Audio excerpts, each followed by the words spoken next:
plenario del Consejo Nacional de Rectores, que reúne a las 4 universidades públicas del país, a la Universidad Nacional, al Instituto Tecnológico de Costa Rica, a la Universidad de Costa Rica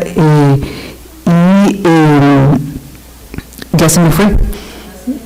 Ya la universidad, sí, exacto. Entonces, este es un informe que se ha producido con la idea de que podamos dar una mirada profunda a la situación de la educación en el país. Tal vez aquí es importante comenzar señalando cuál es la lectura que nosotros hacemos sobre la educación. Esta es una lectura que no es neutral. Nosotros estamos viendo la educación como un elemento fundamental para el desarrollo humano del país, y esto es importante, especialmente para que los compañeros y los jóvenes que nos acompañan hoy puedan redimensionar la importancia de la educación y de mantenerse en el colegio. La educación es un elemento clave, decimos, para el desarrollo humano, porque justamente, como decía Amartya Sen, que era un premio Nobel de la Paz, promotor del enfoque de desarrollo humano, decía que el objetivo principal del desarrollo es que la gente sea feliz. Y cuando se le preguntaba a este economista renombrado de la India qué era para él que la gente fuera feliz, él decía que la gente pueda decidir libremente la vida que quiera vivir de acuerdo a los valores de la sociedad en la cual se haya inmerso. Y esto es muy importante porque justamente la educación es ese instrumento, ese mecanismo que tenemos en las sociedades justamente para que podamos proporcionarle a nuestros jóvenes, a nuestros niños y adolescentes un conjunto de conocimientos, habilidades y destrezas que les permita potenciar su capacidad de agencia. ¿Y qué es esta capacidad de agencia desde el punto de vista del desarrollo humano? Bueno, que sean personas que en primer lugar tengan agencia moral, o sea, tengan la capacidad, los conocimientos, las habilidades y los valores necesarios para tomar de una manera autónoma un conjunto de decisiones en la vida y que se responsabilicen por cada una de esas decisiones que toman conforme se van desarrollando en su vida, y que sean responsables ante sí mismos, pero también ante los demás por las responsabilidades que toman. Pero también la educación sirve para potenciar en nuestros niños y adolescentes la agencia política. ¿Qué quiere decir esto? Bueno, que puedan ser ciudadanos capaces de ejercer a plenitud sus derechos y también sus responsabilidades en una sociedad democrática como la costarricense, y esto es muy importante. Y finalmente también la educación es importante para fortalecer y para potenciar en nuestros niños y adolescentes la agencia social, y esa es, bueno, la posibilidad de que puedan aprovechar las oportunidades de empleo, de emprendedurismo, de desarrollar empresas, de generar ingreso digno, de vivir en sociedad, y participar activamente en esa sociedad, convivir con los demás, no de manera violenta, convivir con el medio ambiente de manera amigable, y también participar activamente en la sociedad del conocimiento. Vean ustedes todo lo que la educación potencia y puede permitir en las personas. Y esta es desde este punto de vista el enfoque que desde el Estado de la Educación nosotros tratamos de dar cuenta. Se han venido produciendo varios informes. Este que yo les voy a presentar es el tercer informe sobre el Estado de la Educación, y allá en el primer informe decíamos en la portada si la educación era o no en este país tenemos en la educación algunos niños que tenemos que desatar, y si esos niños que ustedes ven en esos zapatos escolares es un juego de niños o es un desafío nacional. Nosotros decimos es un desafío nacional, y ahora tal vez podemos verlo porque en este informe ustedes hacemos un esfuerzo por hacer un análisis que arranca desde la educación preescolar hasta la educación universitaria, y tratamos de ver, bueno, cuáles son como las principales tendencias que van marcando el desarrollo nacional. También en el informe esta iniciativa quiere constituirse en una robusta caja de herramientas que le permita a todos los ciudadanos en el país de contar con un conjunto de herramientas que nos permitan profundizar en el análisis de la educación.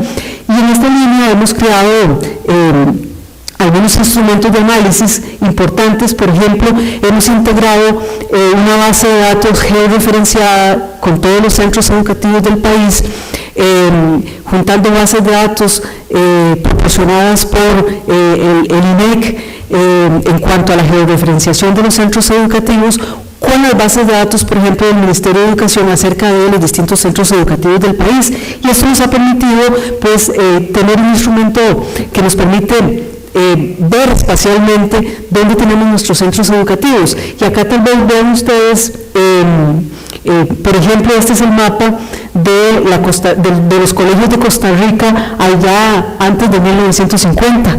Para los chicos que están aquí les parecerá que este es un mapa un poco extraño, ¿verdad? O sea, son muy poquitos los colegios, pero ustedes, ya los que somos más viejitos, pues fuimos parte de ese siglo, ustedes son más de este siglo, pero allá antes de 1950, en el siglo pasado, este era el número de colegios que el país tenía.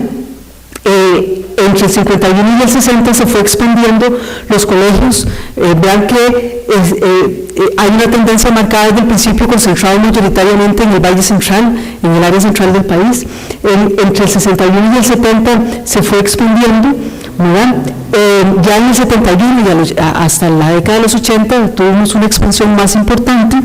En los años 80, con la crisis económica que experimentó este país, que muchos de ustedes no se acordarán porque no habían nacido, pero allá en aquellos años el país tomó malas decisiones de política pública, y cuando se nos vino una crisis económica muy fuerte y tuvimos que restringir los gastos del Estado, cortamos por los gastos de educación, y en esa década dejamos de construir colegios.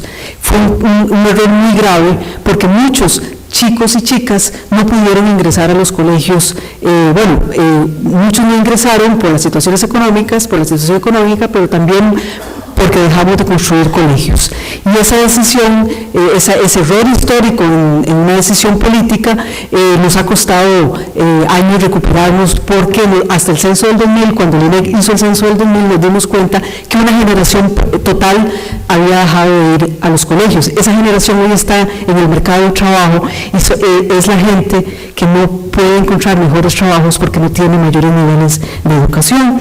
En el 91 y el 2000 retomamos la senda y volvimos a incrementar la inversión en educación, y empezamos de nuevo a construir colegios. Vean ustedes, el mapa ya se va poblando más, y finalmente del 2000 al 2009 estos son los colegios. Esa sí es una imagen seguramente más cercana para los chicos, ¿verdad?, de lo que conocen hoy, pero vean ustedes cuál ha sido la trayectoria histórica. Tener georreferenciada la información de los centros educativos, tanto las escuelas como los colegios. Estos son los colegios. Lo que les estoy mostrando es muy importante, porque justamente podemos colocar esta información, estas bases de datos, con otras bases de datos como las que producen los geólogos, que les decía ya doña Liliana en su primera exposición, y podemos saber cuáles están en zonas de riesgo y de alta sismicidad sísmica, según aprendí hoy con doña Liliana. Y justamente esto es parte de lo que implica un trabajo interdisciplinario, tratar de conjuntar esfuerzos desde distintas disciplinas para poder. Entonces ven ustedes que con esta base de datos nosotros podemos tener todos los colegios ubicados del país, y para cada uno de esos colegios, el Ricardo Castro allá en Orotina, el Padre de Golfito, la Escuela de Punta Blanco, el Instituto de Alajuela, etcétera, para cada uno de esos puntos que ustedes ven en el mapa, lo que nosotros hemos hecho es, con las bases del MEP, saber para cada centro educativo todos los datos de ese centro educativo, cómo les va en deserción, cómo les va en repetencia, cómo les va en un conjunto de indicadores, y a partir de eso poder profundizar en el análisis. Bueno, sobre la situación de la educación en el país, a grosso modo quisiera compartirles como la visión general que nosotros hemos estado viendo en relación con el país en los últimos años. En los últimos años, después de una década de estancamiento, como fue la década de los 80, donde les dije que se cayó la inversión en educación, donde no construimos colegios, donde se nos cayeron las coberturas, especialmente en secundaria, en los años 90 empezamos a remontar, y para el año 2000, bueno, en los últimos 5 o 10 años hemos tenido avances importantes que decimos que son cambios positivos en la dirección correcta. ¿Cuál es la dirección correcta desde nuestro punto de vista? Fortalecer la educación pública, que es el corazón de la educación nacional. ¿Por qué? Porque la educación pública de este país va el 90% de nuestros niños, niñas y adolescentes. Y fortalecer la educación pública sigue siendo hoy por hoy pues el camino correcto para un país como el nuestro. Han habido cambios importantes, se han aumentado en los últimos años la inversión en educación. Este país invierte el 6% del Producto Interno Bruto en educación, que no es poco, y ahora los diputados han dicho que el país debe invertir el 8%. Con esa cantidad de dinero, con esa asignación del Producto Interno Bruto de educación, Costa Rica se colocaría en uno de los países de América Latina que más invierte en educación.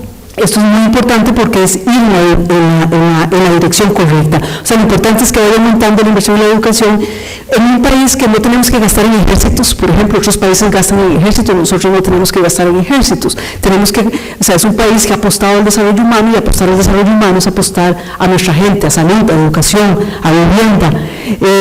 También en los últimos años se ha venido mejorando el salario de los docentes a partir de las negociaciones entre los sindicatos y el gobierno, que también es la dirección correcta, porque no se puede tener buenos docentes mal pagados, ¿no? Eso es ir también en la dirección correcta.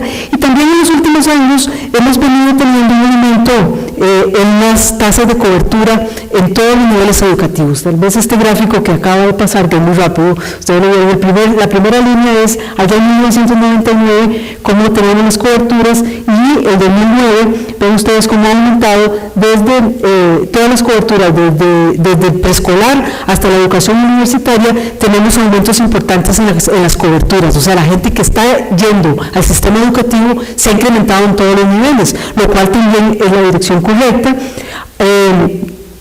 Y bueno, hemos tenido también esfuerzos importantes por aumentar la retención, o sea, que la deserción que existe en el país se reduzca, aunque todavía ahí tenemos una batalla pendiente, porque si bien es cierto, en los últimos años se han hecho muchos esfuerzos por retener a los chicos y que no se nos vayan de la secundaria, que es el principal problema que tenemos, todavía sigue siendo esto un desafío, especialmente porque tenemos zonas en el país, como ustedes pueden ver en este mapa, en esas zonas rojas, donde la deserción sube a niveles superiores al 20%, casi al 30%, en regiones del país, como allá en el sur-sur, acá en el sur-sur, o en el Atlántico, o en el Pacífico Central, donde 1 de cada 5 chicos que están en el colegio se va del colegio.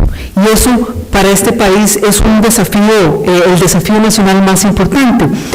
Otro aspecto, y ahora voy a volver sobre ese tema, pero otro aspecto positivo es que este es un sistema crecientemente incluyente. El sistema educativo costarricense cada vez más recibe a chicos de menores recursos económicos, y eso es muy importante porque significa que esos chicos de menores recursos económicos están yendo a nuestros centros educativos, y ahí es donde tienen que estar. No tienen que estar en la calle expuestos a las drogas, a la violencia y a todo lo que ustedes saben hay en las calles. Entonces, el hecho de que los quintiles más bajos de ingresos estén aumentando en su participación en el acceso a la educación es una buena noticia.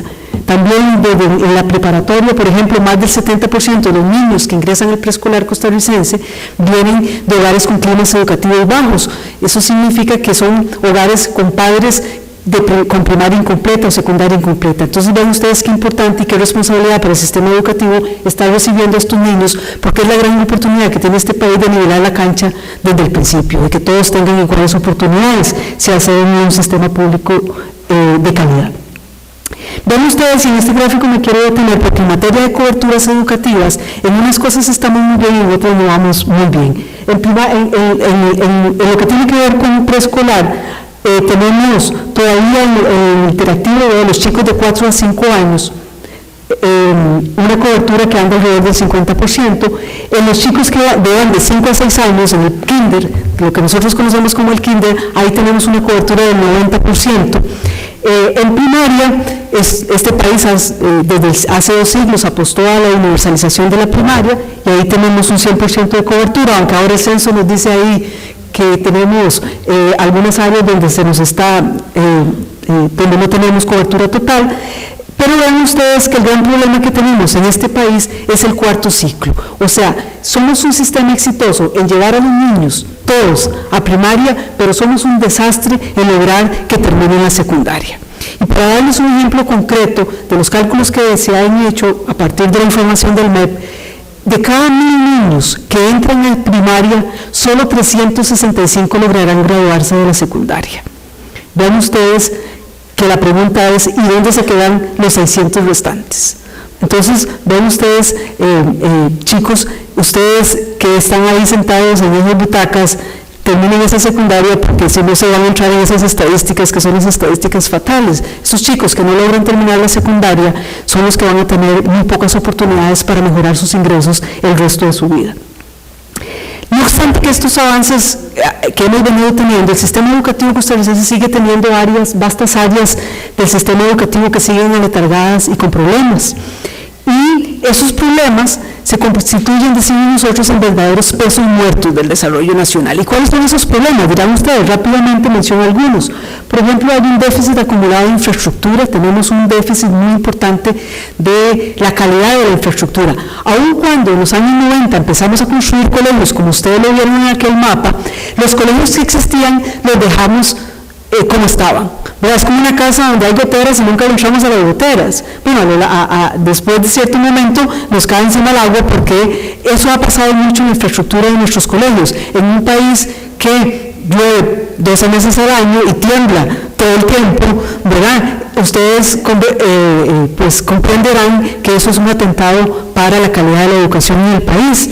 Y tenemos un déficit de infraestructura. Cuando le fuimos a preguntar a los chicos del gran área metropolitana cuáles eran para ellos los principales problemas que tenían, en primer lugar, bueno, salió el tema de la inseguridad en el colegio, que eso es un problema nacional, ¿verdad? El tema de la inseguridad ciudadana, pero en segundo lugar, los chicos señalaban instalaciones en mal estado, baños en mal estado, pupitres en mal estado, baños sin agua y papel higiénico, cosas que son de la cotidianidad que les toca vivir constantemente. Y además hay importantes necesidades no cubiertas. Por ejemplo, tenemos nosotros colegios, por ejemplo, en secundaria, que en laboratorios de ciencias apenas está cubierta el 29% de las necesidades de laboratorios. Entonces, ustedes dirán, bueno, ¿cómo dónde estudiamos ciencias?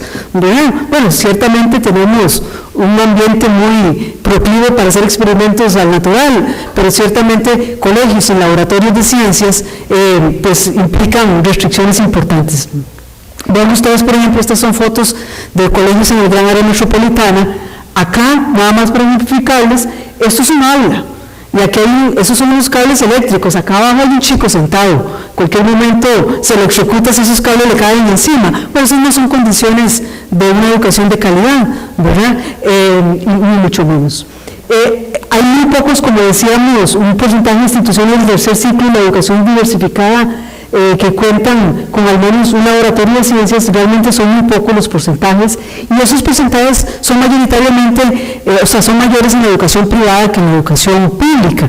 Ven ustedes, por ejemplo, si vemos cuáles son las escuelas públicas que tienen laboratorios a nivel nacional, que cuentan con laboratorios en sus colegios, sus instalaciones, son esos puntitos medios que ustedes tienen ahí. O sea, realmente es una situación que da vergüenza, ¿verdad? En términos de que deberíamos tener todas nuestras escuelas debidamente equipadas para un país que invierte el 6% del Producto Interno Bruto en educación.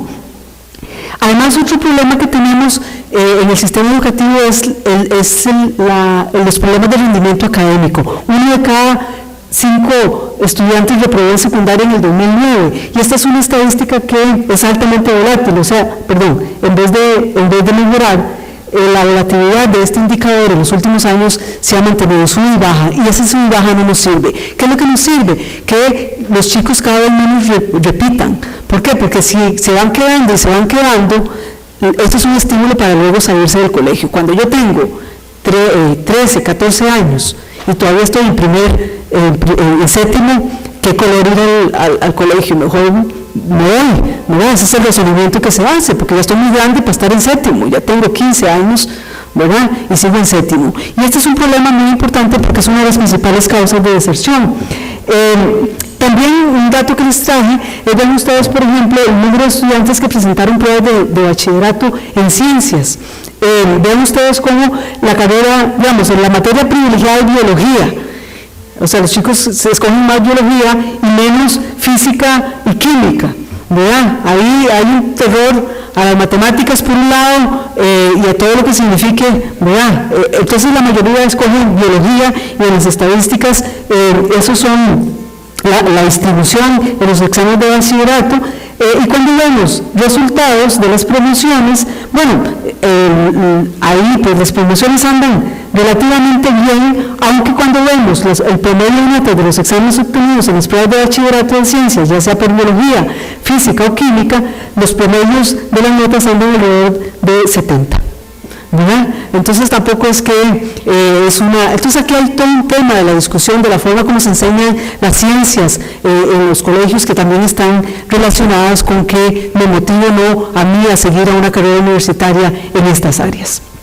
Bueno, otros problemas, tal vez voy a pasar, un problema importante que tiene el sistema educativo costarricense es que los egresados en educación, de las carreras de educación, siguen en aumento sin pocos controles de calidad. O sea, cada vez más tenemos más graduados en educación que vienen de carreras en universidades carreras que no están acreditadas, que no tienen ningún control, y entonces ahí un profesor puede ser bueno, puede ser malo, ¿verdad? Y esos buenos y malos son contratados en los colegios, y eso es como un revólver viejo, para cualquier lado dispara, ¿verdad? Entonces ahí hay un problema serio que el país tiene en términos de la calidad de los educadores.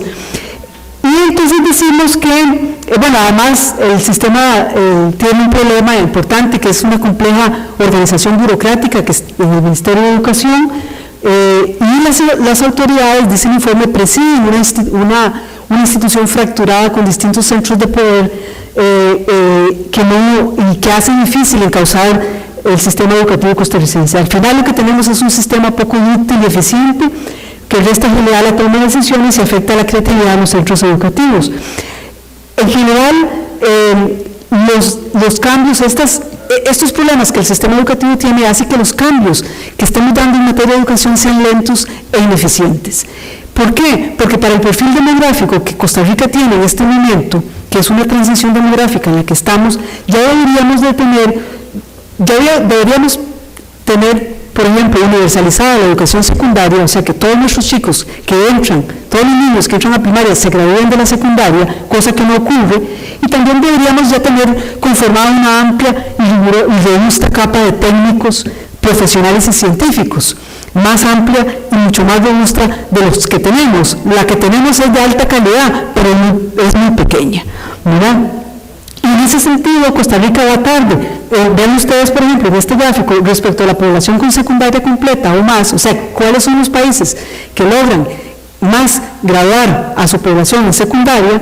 Ven ustedes cómo ahí va Costa Rica, Estados Unidos, Corea, Irlanda, Chile y Jamaica. O sea, como el fin hasta Jamaica nos pasó, ¿verdad? Empezamos como muy bien allá en los años 70, íbamos con buen ritmo. En los años 80, gracias a errores, gracias a decisiones de política pública, dejamos de invertir en educación, dejamos de construir colegios y nos pasaron, todos nos pasaron.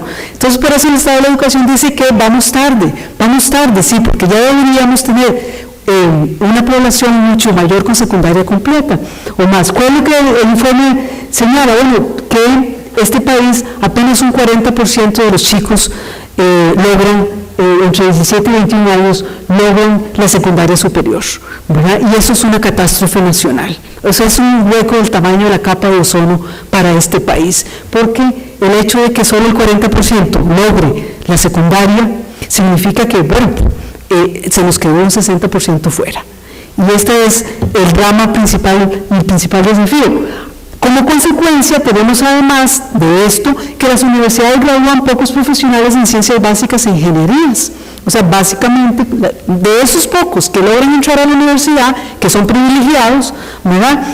Cuando vemos en qué se gradúan, en qué carreras van, la mayor parte de las ciencias sociales, educación, pues ciencias de la salud, y en menor medida ingeniería y ciencias básicas, ¿verdad? Y eso tiene que ver también con la forma como se enseñan las ciencias y las matemáticas en la secundaria.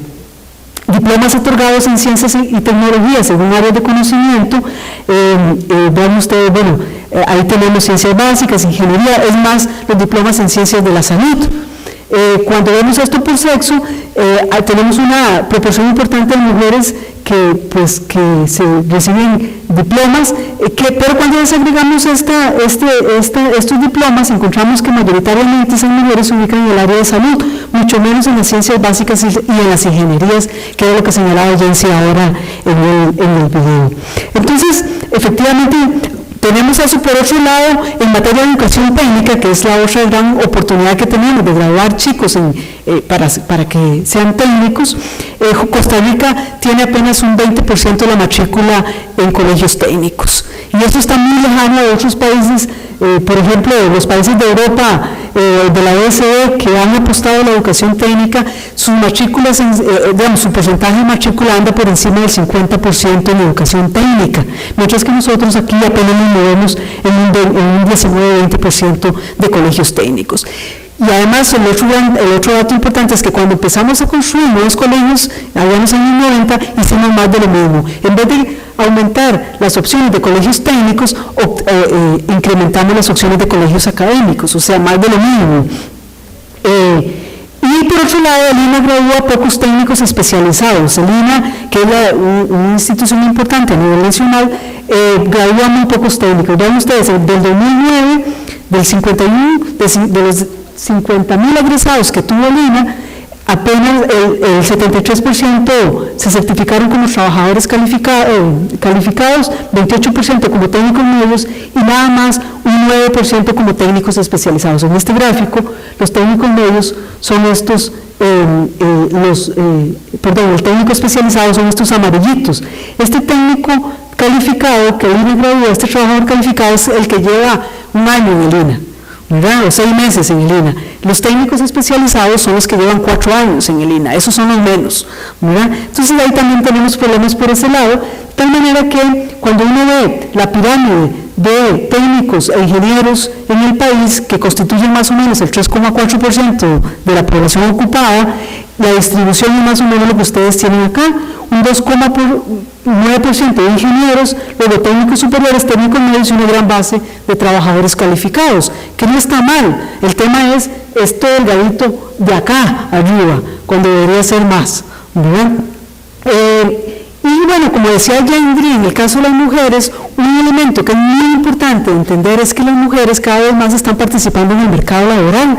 Si allá en los años 70 participaba el 20% de las mujeres en el mercado laboral, hoy lo hace más del 40% de las mujeres que ingresan al mercado laboral. Y eso es muy importante porque hoy por hoy las mujeres son la fuerza laboral más dinámica que está ingresando al mercado laboral, como ustedes lo pueden ver acá. Los hombres siguen siendo los mayoritarios, ciertamente, porque han estado más tiempo en el mercado laboral, pero en términos de tasas de crecimiento, las mujeres van creciendo más. Y entonces, que esas mujeres significa que el país se juega su futuro en incrementar la productividad de las mujeres en los próximos años y la participación. Sin embargo, y además otro elemento que es muy importante es que las mujeres logran mayores grados de escolaridad que los hombres. Y eso lo vemos con los datos de la encuesta de hogares, como en años de escolaridad las mujeres logran tener, vean aquí en el gráfico, por encima de 8 años de escolaridad, mientras que los hombres andan alrededor de 7 años. Y esto es muy importante porque además eso significa que en brechas de género, en materia de escolaridad, las mujeres vamos ganando, si lo queremos ver ahí, o sea, las mujeres, pero esto no significa que necesariamente esa fortaleza que tienen o esa ventaja en escolaridad se traduzca en mejores empleos de calidad y de mayores ocupaciones, porque cuando vemos, y ese es el gráfico que sigue, las ocupaciones, especialmente en ciencia y tecnología, que fue, y aquí lo que hicimos fue un gráfico de la encuesta de hogares, incluyendo profesionales y técnicos en áreas de física, química y afines, matemática, estadística, informática, arquitectura, ingeniería y afines, ciencias biológicas, medicina y salud. Vean ustedes que, aun cuando ellas logran mayores grados acá tenemos que cuando se ocupan, los que se ocupan más son los hombres y no las mujeres, ¿verdad? Entonces, ya sea que sean profesionales o técnicos en estas áreas. Entonces, ya para terminar, aquí hay bueno, ¿cuáles son los desafíos que tenemos? Tenemos grandes desafíos en el país. Entre esos desafíos, o las conclusiones que saca el informe es que tenemos que empezar a establecer un conjunto de prioridades A veces decimos, bueno, es que hay tenemos que hacer una reforma integral, para todo soluciones integrales, hasta el PAN es integral, ¿verdad? El tema es, ¿qué estamos diciendo cuando decimos soluciones integrales? Porque para hacer reformas integrales necesitamos poderes integrales, no siempre hay esos poderes integrales, pero sí podemos ir estableciendo un conjunto de prioridades y el informe aboga porque le entremos a cuellos de botella que tenemos y le entremos a esos problemas y vayamos para adelante. También superar la discusión de cobertura versus calidad. Hemos tenido grandes logros en acceso, pero tenemos que también mejorar la calidad, y esas son dos caras de la misma moneda. La única forma de incrementar las coberturas es aumentando la calidad y viceversa. Y, por supuesto, repensar los aprendizajes. En la actual sociedad del conocimiento, nuestros chicos son digitales, ustedes son digitales, nacieron en la era digital, y para ustedes, nosotros somos los profesores somos un bostezo porque somos súper lentos en manejar todo lo digital. Bueno, justamente esas formas de aprendizaje que ustedes tienen plantean un gran desafío a la educación costarricense, y es cómo nos ponemos al nivel de ustedes, en lo que ven ustedes, cómo ustedes quieren hoy aprender y cómo ustedes quieren hoy accesar al conocimiento. Ahí tenemos un desafío que hay que pensar cuáles son las principales necesidades de aprendizaje que tienen nuestros chicos, de qué manera aprenden mejor y cuáles son las formas de organización más apropiadas para atender esas necesidades. Y también establecer algunas prioridades. Nosotros decimos a una generación plazo de que el boom demográfico que tenemos en este momento, y que es una ventana de oportunidad que el país tiene, que es que en este momento tenemos una gran cantidad de chicos ingresando al mercado laboral, y esto se va a cerrar, esta oportunidad se nos va a cerrar en las próximas décadas. Tenemos que establecer prioridades, no hay que equivocar las peleas. Tenemos ciertamente que incrementar la educación preescolar, tenemos que universalizar la secundaria, que ningún chico se quede sin ganar la secundaria. Tenemos que mejorar los ambientes de aprendizaje, esa infraestructura en esas condiciones es un desastre. Tenemos que fomentar más en nuestros chicos habilidades y destrezas que hoy por hoy marcan la diferencia, capacidad de resolución de problemas, mayor capacidad crítica, mayor manejo de idiomas, trabajo en equipo, trabajo colaborativo, todas esas habilidades que hoy por hoy marcan la ruta de la sociedad del conocimiento. Y tenemos también que tener mayores controles de calidad en los programas de formación docente. Pero además quiero detenerme, y con esto termino, tenemos que reducir las brechas de equidad al interior del sistema educativo. Hoy por hoy, las mayores brechas de equidad que tiene el sistema educativo costarricense, y termino con esta filmena, están en el interior del sistema público. Las mayores desigualdades están adentro. Hay desigualdades afuera, pero adentro tenemos unas gran desigualdades. Vean ustedes, en el sistema educativo público, la mayor parte de los chicos que van a nuestro sistema educativo público tienen padres cuya escolaridad anda por secundaria incompleta, primaria incompleta. O sea, la mayor parte de nuestros chicos que están en el sistema educativo público vienen de hogares con climas educativos bajos. La mayor parte de los chicos que están en colegios privados vienen de hogares con climas educativos altos, más del 65% de los chicos que van a colegios privados, sus padres tienen secundaria completa y educación universitaria. Y acá por eso es que nosotros decimos, siendo que tenemos que la mayor parte de nuestros chicos vienen de hogares con climas educativos bajos, el sistema educativo público tiene el gran desafío de la equidad. O hacemos que ese sistema educativo sea un mecanismo nivelador de las oportunidades, o hacemos que, si no atendemos los desafíos que hemos planteado, puede ser un gran reproductor de desigualdades. Y ese es el gran desafío que tiene este país. Uno, asegurarnos que estos chicos ganen su secundaria y sigan adelante. Y dos, hacer que el sistema educativo público sea de calidad para que realmente sea un mecanismo de movilidad social. Y reducir esta brecha es tan importante como reducir las brechas de género y darle oportunidades a estos chicos de que escojan y tengan la oportunidad de elegir la vida que quieran vivir. Muchas gracias.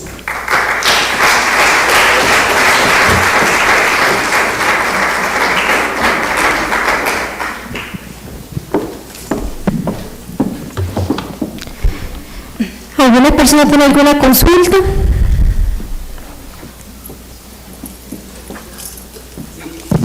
Sí. Un momentito para que todos escuchen. Ahí viene el micrófono. Buenos días. Una consulta. Sí.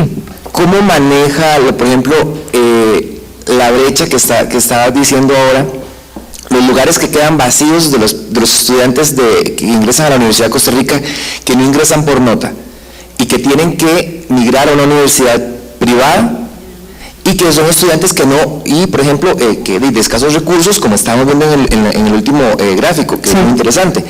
Sin embargo, los estudiantes que ingresan a la Universidad de Costa Rica, no toda la población termina la carrera. ¿Me explico? Entonces son campos que le están quitando a muchos estudiantes que sí terminan sus carreras en la educación privada, ¿verdad? Claro. Y que tienen lógicamente que recurrir a un pago. Entonces, ¿cómo se maneja eso? Claro, estudios, hay estudios, análisis, ¿cómo maneja eso?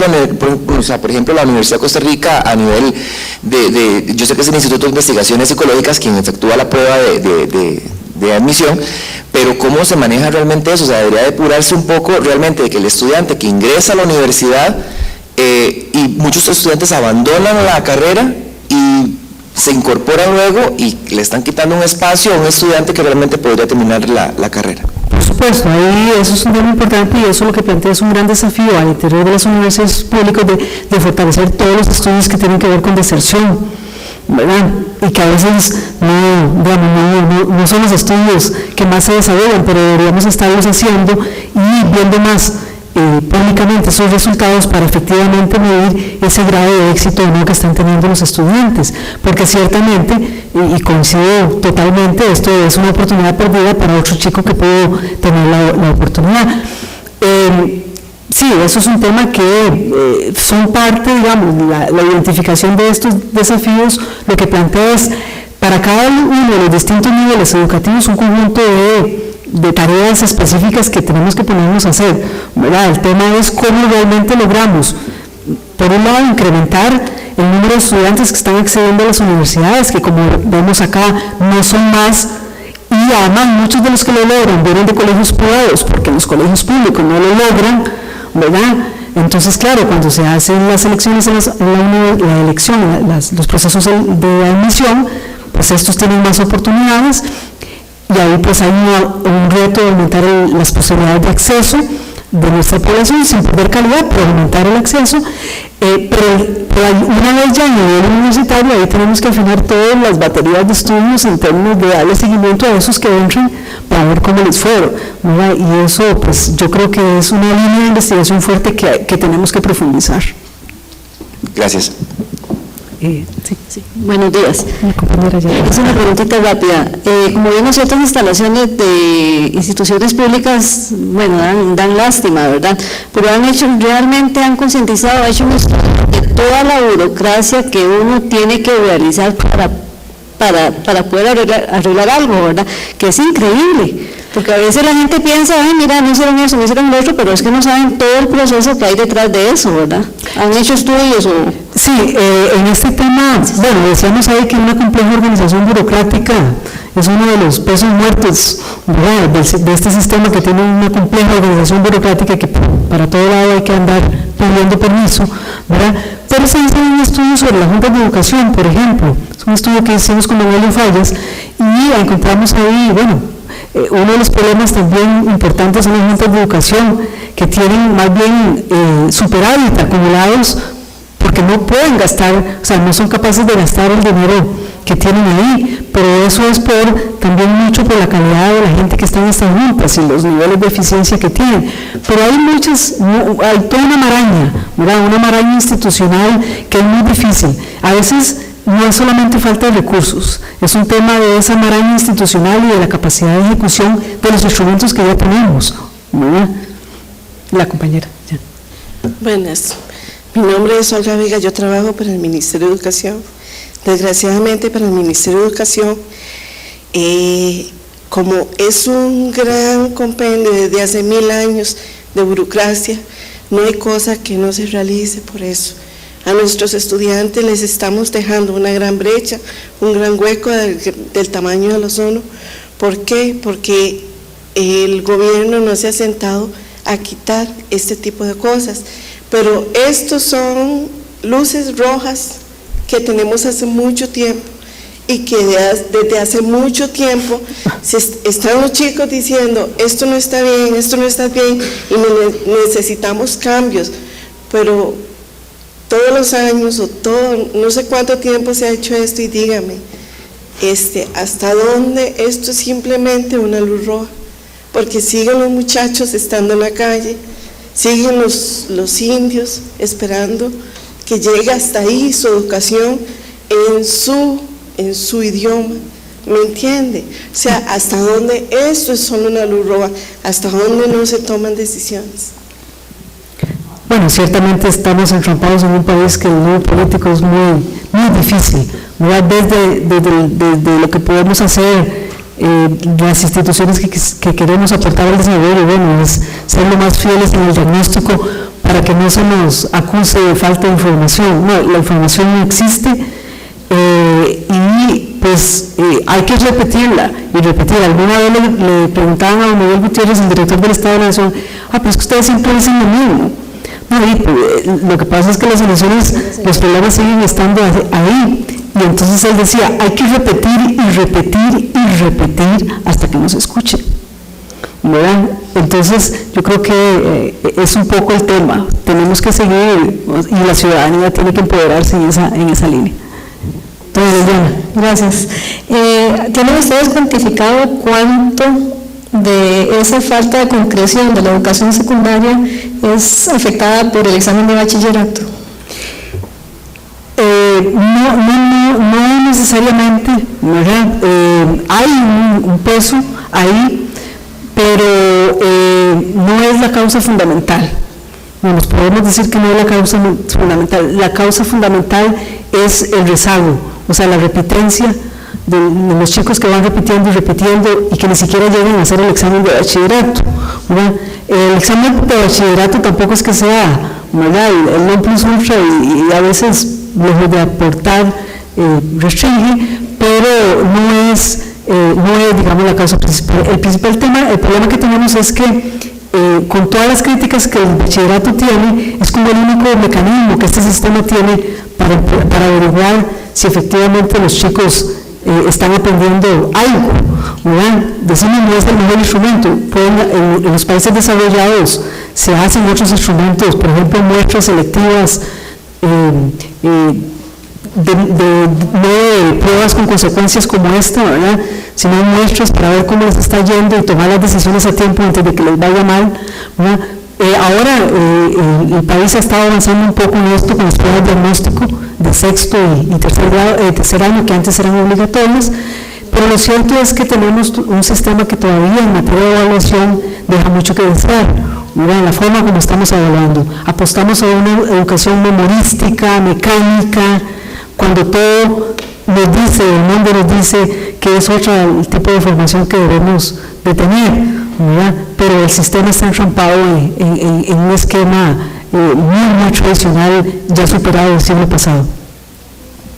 Es Claudia Zúñiga, del Tecnológico de Costa Rica, para hablar sobre la deserción en universidades. Sí. Nosotros tenemos un programa de acompañamiento para estudiantes que entran de los cantones más desprotegidos, con el FDI más pequeño, y a esa gente al principio no se le daba acompañamiento, ahora se le acompaña todo un año porque fracasaban, ¿verdad? Era gente de Pala, de los chiles, ¿verdad?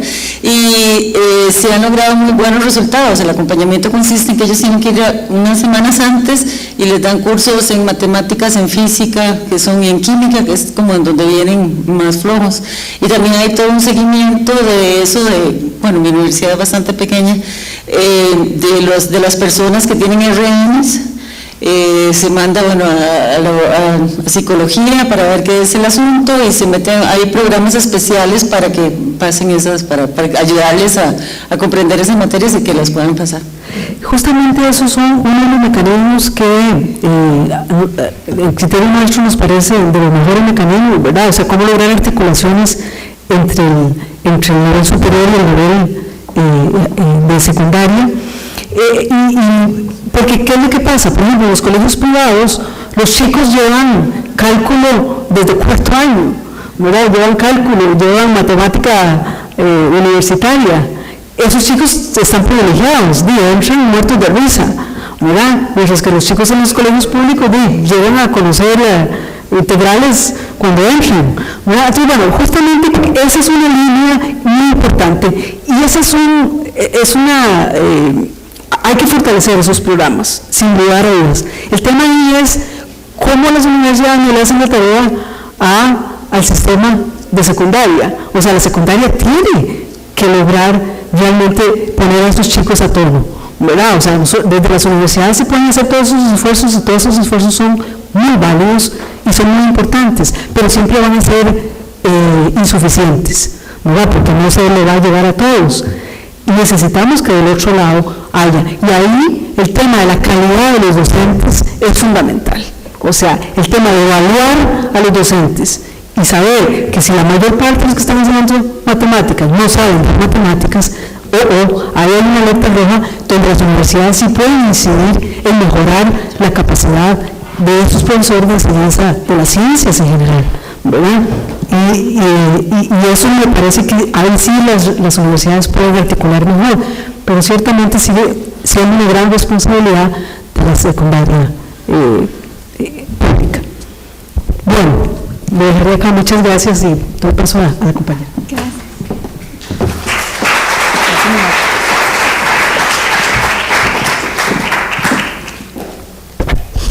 Bueno, muchísimas gracias a la señora Isabel Román por su exposición. Ahora recibimos a doña Lidia González con la charla Indicadores de brechas de género en Costa Rica.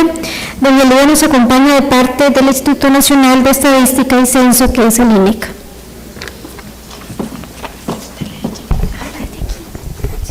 Sí, y tenés el aparatito.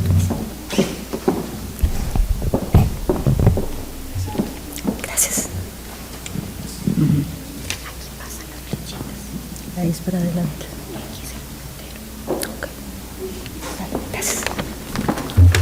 Bueno, muy buenos días. Primero agradecer al Ministerio de Ciencia y Tecnología y al Colegio Federado de Ingenieros y Arquitectos por esta invitación que se nos extendiera, al Instituto Nacional de Estadística y Censos. También quiero sumarme a las felicitaciones a la señora Ileana Bocchini por la mención honorífica que se le dio en esta mañana y por su distinguida carrera como científica en el área de la sismología. Yo voy a hacerles un breve recorrido. Antes quisiera comentarles, yo creo que sí, desde aquí se me oye, ¿verdad? Que desde el Instituto Nacional de Estadística y Censos se tiene un sistema de indicadores estadísticos de género que en coordinación con el Instituto Nacional de las Mujeres se diseñó y se le da seguimiento a alrededor de 5 temas y hay más de 100 y resto de indicadores con los cuales se busca ir monitoreando la situación de mujeres y hombres en esos temas. Los indicadores son como semáforos que nos van diciendo por dónde vamos y nos van de alguna manera cuando se nos prenden diciéndonos por aquí hay que hacer un alto y evaluar, como ya se mencionó, inclusive mencionaron las conferencistas que me antecedieron. Hemos visto cómo la información es vital para la toma de decisiones y también lo pudimos observar también y escuchar en la conferencia que diera doña Ileana, cuando nos habló de cómo la información que ellos recogían en campo para darle seguimiento a las fallas permiten de alguna manera hacer ciertos pronósticos que permiten tomar decisiones. Igualmente, en los diferentes campos de la vida económica y social se requiere información estadística para poder ir monitoreando las diferentes situaciones. Sin más, les voy a elegí una serie de indicadores en el campo de la población, de educación y de trabajo, con la idea de dar un panorama rápido sobre cuál es la situación de las brechas de género en el país en estos temas.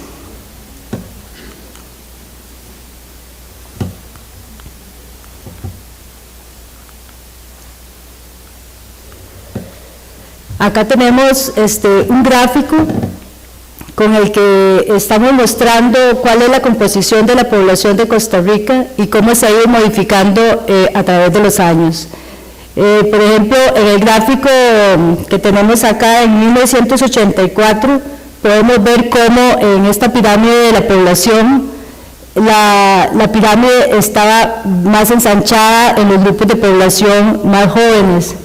Y conforme han ido pasando los años, la pirámide se ha ido adelgazando en la base y se ha ido engrosando hacia la parte media, lo que quiere decir que se ha ido incrementando las poblaciones de mayores edades. Y aquí podemos ver cómo ya para la pirámide de población del 2011, con los datos del censo de población del 2011, vemos cómo se comporta y a dónde se está concentrando la población y en qué grupos de edades, especialmente entre los grupos de edades de 20 a 50 años, vemos cómo ha crecido.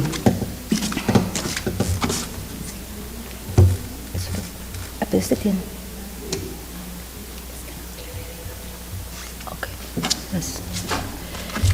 El último dato de población que se obtiene a partir del censo de población del 2011 dice que somos 4.301.712, de los cuales habemos 2.195.649 mujeres y 2.106.063 hombres. Ese es el dato de población más actual. Este es un indicador que nosotros denominamos la tasa global de fecundidad. Vemos cómo este indicador en esta serie nos indica que la tasa global ha ido en disminución. Y aquí vemos cómo para el año 1960, este indicador lo que mide es el promedio de hijos por mujer. Y en 1960 las mujeres tenían alrededor de 7,35 hijos, mientras que para el 2011 hay un promedio de 1,87 hijos por mujer. Eso ha tenido un impacto significativo en la calidad de vida de las mujeres y en las oportunidades que se han visto reflejadas en otros indicadores, como es el tema de la educación y del trabajo para el mercado laboral.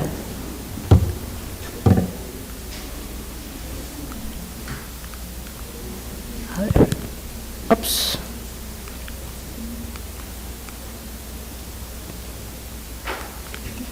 Okay.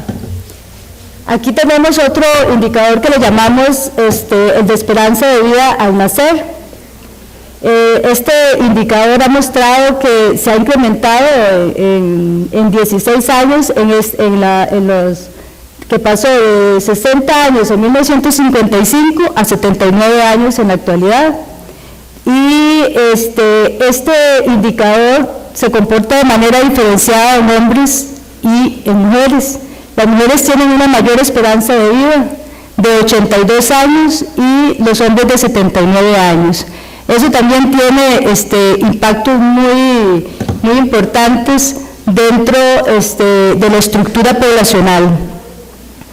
Y ahí podemos observar, a ver, cómo se ha comportado el indicador a través de los años, en esta serie que estamos aquí presentando desde el año 90 al 2009, ¿verdad? Aquí vemos el total país y vemos cómo las mujeres tienen una mayor esperanza de vida que la de los hombres. Esto en análisis más detallados se puede apreciar que tiene que ver también esta mayor esperanza de vida no solo con asuntos biológicos, genéticos, sino también con de educación y de roles.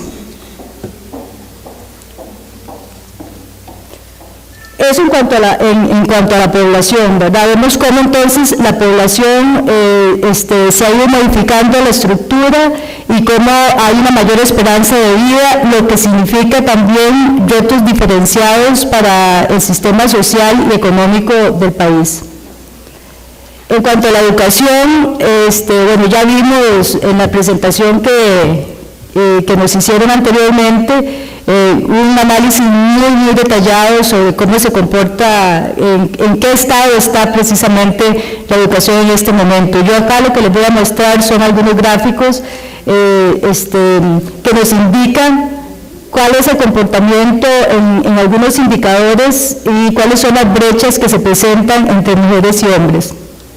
En este indicador, que lo llamamos de la tasa de asistencia escolar, vemos cómo el comportamiento es un comportamiento ascendente, ¿verdad? En esta serie que va del 96 al 2009, y vemos que las brechas son reducidas entre mujeres y hombres. ¿Qué quiere decir eso? O sea, que la tasa escolar, tanto en niños de 6 a 13 años como de 14 a 17 años, tanto mujeres como hombres tienen una participación muy similar, ¿verdad? Sí podemos observar que en el caso de los jóvenes de 14 a 17 años, las mujeres los superan en algunos puntos. En este otro indicador, que es un indicador de porcentaje de aprobación, vemos que en los diferentes grados, tanto para sexto grado como para el noveno grado, como para el 11º grado, las mujeres les superan en 2 o 3 puntos a los hombres. O sea, ahí sí hay aquí un comportamiento diferenciado, aquí podemos observar en algunos en más puntos que en otros, ¿verdad? En este otro indicador que le llamamos relación de género en la asistencia a la educación superior, también podemos observar en esta serie que va del 95 al 2009 una diferencia en cuanto a una mayor asistencia de la mujer que de los hombres a la educación universitaria. En este otro indicador, que es la brecha de género en el número de graduados en universidades estatales, también observamos, digamos, que a más años de estudio, menor la brecha entre el número de mujeres y hombres graduados. ¿Qué quiere decir eso? Que podemos observar que a nivel de diplomado, digamos, hay más, siempre las mujeres están superando a los hombres en cuanto al número de graduados, pero conforme se va avanzando en los niveles, la brecha se va disminuyendo. Y entonces hay menos mujeres que se gradúan. Sin embargo, las mujeres siempre siguen aventajando a los hombres en este indicador. Como vemos, en el caso de la educación, podemos ver que inclusive las mujeres han logrado una inserción muy importante y que las brechas se han acortado y que inclusive algunas veces las brechas, algunos números están un poco negativos en el caso de los hombres que se están graduando menos o están asistiendo menos a la universidad. Pero esto no necesariamente se está traduciendo en el mercado laboral en mayores y mejores oportunidades, como ya también se mencionó anteriormente, sino que podemos observar, de acuerdo a los indicadores, que se presenta lo que se conoce como el techo de cristal, que a pesar de que las mujeres puedan tener igual o mejor formación académica, no necesariamente están pudiendo insertarse en el mercado laboral en las mismas condiciones. Y pues, para ello les voy a presentar algunos indicadores.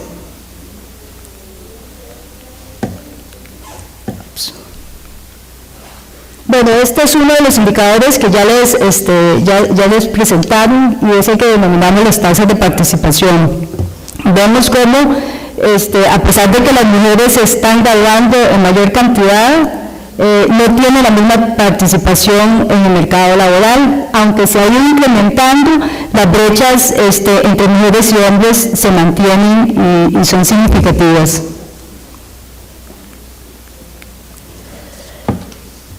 Este es un indicador que es muy interesante porque ahí podemos observar cuando se indagan las razones por las cuales las mujeres no ingresan al mercado laboral. Aquí lo llamamos la relación de género entre personas inactivas que no pueden trabajar para atender asuntos familiares o personales. En el caso de las mujeres es por cada 100 mujeres inactivas que no trabajan por atender asuntos familiares, solo 3.4 hombres no lo hacen por las mismas razones. O sea, hay una diferencia abismal en cuanto a las razones, y ahorita vamos a ver otros indicadores que nos confirman esta situación y que tiene que ver mucho con el tema de los roles de género. Este es otro indicador que ya también les presentaron, que lo llamamos la tasa de desempleo abierto, y vemos cómo el desempleo afecta más a las mujeres que a los hombres. Las mujeres enfrentan mayores problemas para obtener y mantener empleo que los hombres. En el caso del 2011, la tasa ascendía para el caso de las mujeres a un 10.3 y en el caso de los hombres en un 6.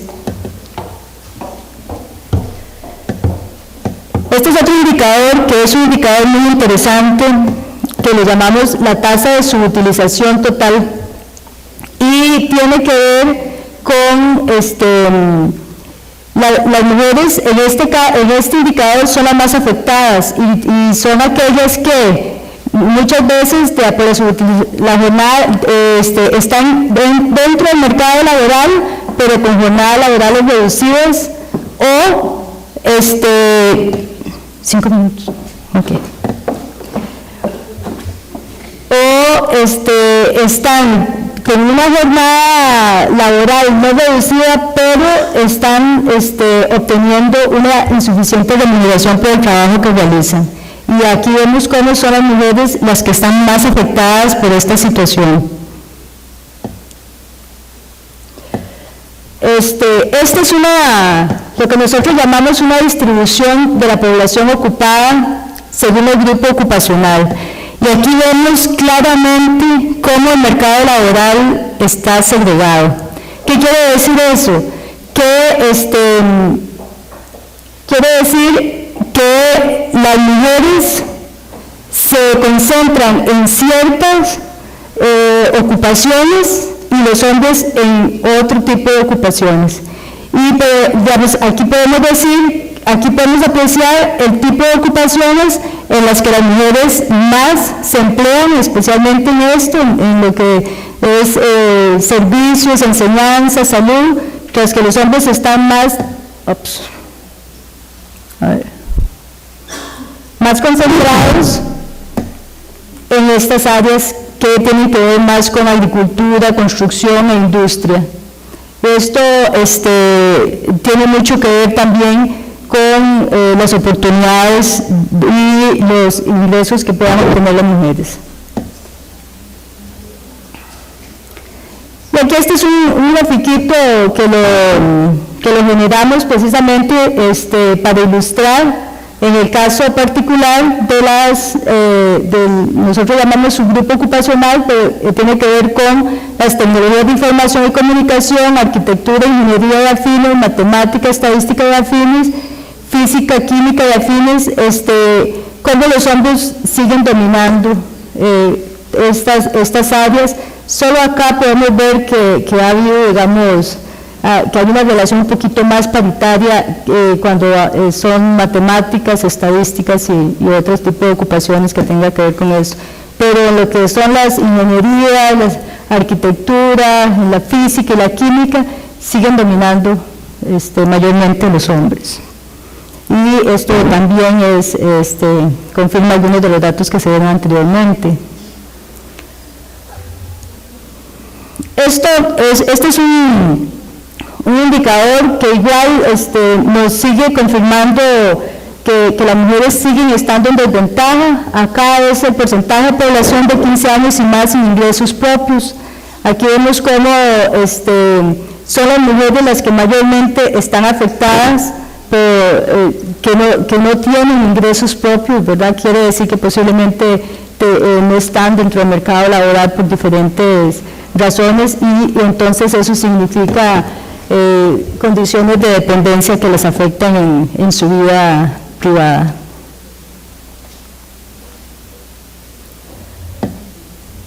Y aquí podemos observar algunos datos referidos a las brechas que se dan en el salario promedio por año según grupo ocupacional. Vemos cómo las mujeres ocupando en los mismos puestos se perciben entre 10 a 30% menos en comparación con el salario de los hombres, estando teniendo la misma formación, las mismas características que los hombres y siguen percibiendo un menos salario.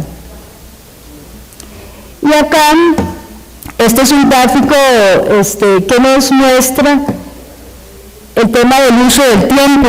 Antes mencionamos que recientemente acabamos de entregar los principales resultados de una encuesta de uso del tiempo que se realizó en la gran área metropolitana y que evidencia cómo el trabajo doméstico no remunerado, que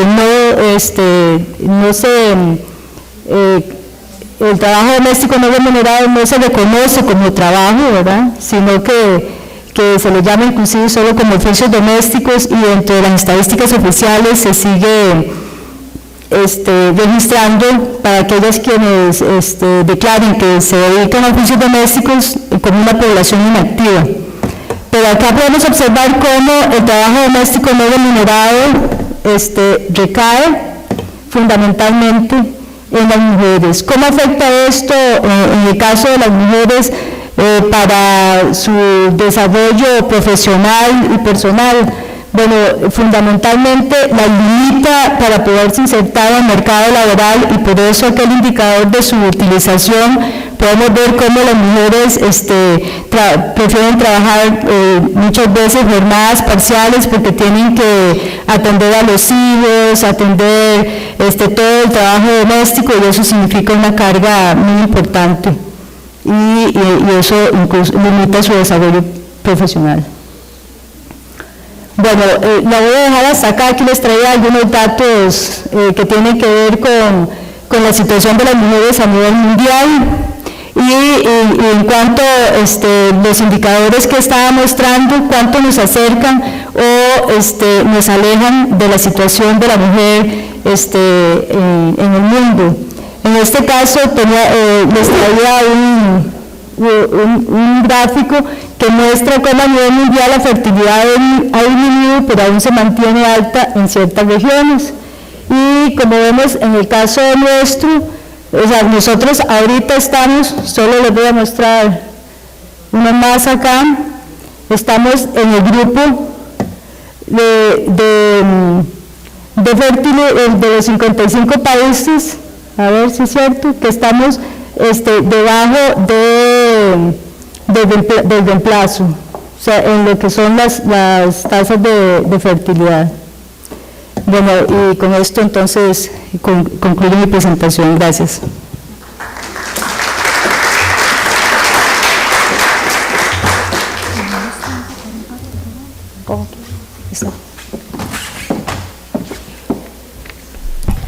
Bueno, muchísimas gracias a doña Lidia González. Tenemos tiempo para 2 preguntas. Si alguien del público tiene alguna consulta, que por favor levante la mano. Bueno, muchísimas gracias a doña Lidia. Continuamos con el programa. Ahora le damos la bienvenida a la señora ingeniera Leonora de Lemos, que nos va a presentar una exposición sobre la condición de las mujeres en el Colegio Federado de Ingenieros y de Arquitectos. Muy buenas tardes, Leonor.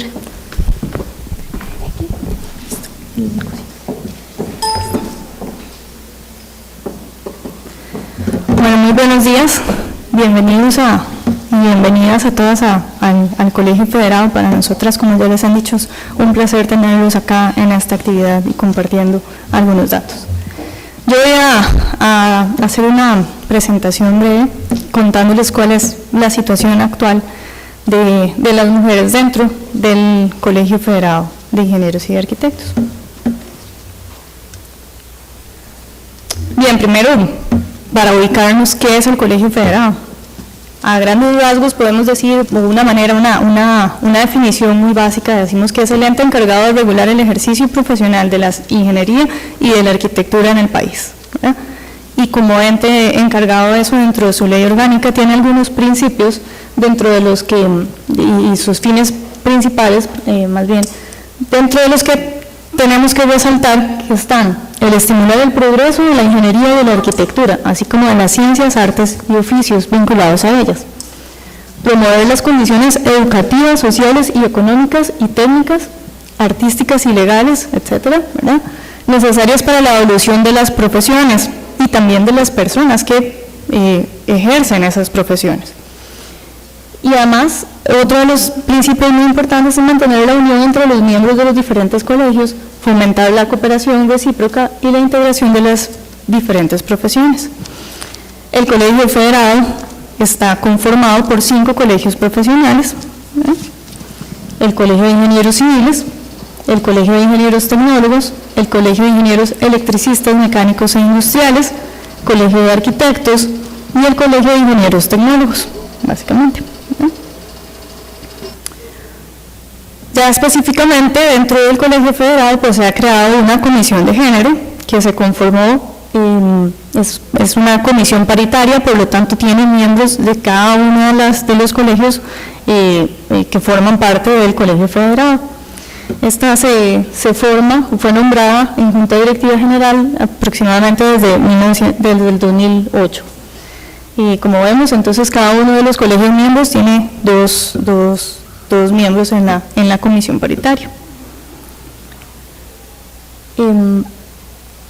¿Qué es lo que buscamos con la comisión paritaria y cómo vamos a lograr lo que buscamos? Lo que buscamos es impulsar un acercamiento de nuestras colegas en el quehacer del Colegio Federado. ¿Y por qué en el quehacer del Colegio Federado? Porque así vamos a poder influir y vamos a incidir más en el desarrollo profesional, en el día a día de cada una de ellas. ¿Okay? Para eso, ¿qué buscamos? Bueno, buscamos que haya mayor participación en comisiones y asociaciones permanentes del colegio, ¿verdad?, de mujeres en ellas, ¿verdad? Buscamos que haya mayor participación de mujeres en juntas directivas de cada uno de sus colegios y en la Junta Directiva General del Colegio Federado. Que haya más participación en comisiones específicas, es decir, en aquellas que se nombran para resolver un problema específico, para dar apoyo al país en algún aspecto específico que haya que resolver, que haya que dar apoyo, ¿verdad? Generando espacios de interacción entre las colegas y además con la sociedad, como este espacio que estamos teniendo el día de hoy, que nos permite compartir también con ustedes, que nos permite compartir con las jóvenes y con los jóvenes, ¿verdad?, que nos acompañan el día de hoy. Desarrollando temas y actividades de interés para las profesionales y bueno, como también parte de esta actividad, motivando a las estudiantes de colegios y las estudiantes universitarias que están empezando sus carreras para que continúen, para que estudien carreras de ingeniería, de arquitectura, carreras tecnológicas, ¿verdad?, que como ya nos han comentado las expositoras anteriores, vemos que es una necesidad, y también nos lo comentaba don Alejandro temprano en la inauguración, ¿verdad?, es una necesidad del país contar con personal capacitado en las áreas tecnológicas y científicas, ¿verdad?, y muy específicamente en las ingenierías, ¿verdad? ¿Por qué debe existir una comisión paritaria de género? ¿Por qué tenemos que poner este tema en el tapete? ¿Por qué es importante, ¿verdad? Voy a definirlo en dos temas. Voy a hacer primero como como la definición filosófica, digamos, de por qué tiene que existir una comisión de género, y después voy a hablarles un poquito más de los números, que es más o menos en la misma línea que han venido exponiendo anteriormente, ¿verdad? Entonces, la primera es porque se dice que el Colegio Federado debe ser el líder, ¿verdad? Debe ser el líder en el tema de participación con equidad de género. ¿Por qué? Bueno, debemos aumentar la presencia en espacios de poder y tomas de decisiones, no solo a lo interno del colegio, sino también a nivel nacional, ¿verdad? Entonces, por ejemplo, instituciones como el IMAS, como el INBU, como el MOP, por ejemplo, donde debe planificarse el desarrollo nacional, deberíamos tener una mayor participación de mujeres. ¿Por qué? Porque vamos a incidir con otra visión, ¿verdad? Que es la visión diferente que tenemos las mujeres cuando enfrentamos los problemas, que ya también lo hemos venido conversando, ¿verdad? Además es importante dentro del colegio, ¿verdad?, que debemos reforzar y promover la participación en instancias y órganos de consulta, ¿verdad? Si ustedes han visto, el Colegio Federado ha tomado un liderazgo en el país en algunos aspectos importantes. Hemos visto algunos problemas nacionales, ¿verdad?, donde la participación del colegio ha sido fundamental. Vemos el caso de todo lo que fue la atención de Cinchona, con la nueva Cinchona, donde el colegio tuvo una participación muy importante. Vemos que se ha pronunciado en diferentes momentos con respecto al tema de puentes y carreteras en el país, ¿verdad?, la situación actual. Y bueno, y recordemos también el sonado caso de La Trocha, donde el colegio ha tenido que asumir posición, ¿verdad? En esos campos, en esos problemas nacionales, es importante que también esté presente la visión de la mujer. Entonces es importante que por medio de esta comisión paritaria de género también pues se involucre más a las colegas en la atención de estos casos donde el Colegio Federado participa como consultor, ¿verdad?, o como apoyo para el gobierno, para las instituciones que así lo requieran, ¿verdad? De tal manera que la Comisión Paritaria de Género se debe convertir en una herramienta del Colegio Federado, en una herramienta para eso, para acercar a las colegas, ¿verdad?, para acercar esa participación y poder ofrecerles de esa forma una oportunidad real, no solo una oportunidad en papel y decir, sí, es que en el Colegio Federado hay equidad y ahí no se hace ningún tipo de discriminación, etcétera, sino que se ve de una manera más activa esa participación, ¿okay? Y bueno, y finalmente si queremos verlo, pues hay un mandato de ley, ¿verdad? Existe una ley de igualdad real de la mujer y hay diferentes pronunciamientos de Procuraduría General de la República y demás que dice en los órganos colegiados o donde tiene que haber una participación con alguna equidad, ¿verdad? Entonces, bueno, vemos casos muy específicos como las juntas de directivas, por ejemplo, del Banco Popular, donde tiene que haber una equidad completa y en otras instituciones donde se ha ido dando. Incluso lo vemos también de una manera más sensible con la elección de diputados, ¿verdad? Y de otros puestos políticos, síndicos, alcaldes y demás, donde las papeletas deben ir con equidad de género, o sea, mitad y mitad, ¿verdad? Entonces, sea como sea, el Colegio Federado de Ingenieros y Arquitectos también debería ir en esa línea fomentando, ¿verdad? Y deberíamos irnos alineando según lo que nos dice la ley. Pero eso es como, digamos, la parte filosófica, ¿verdad?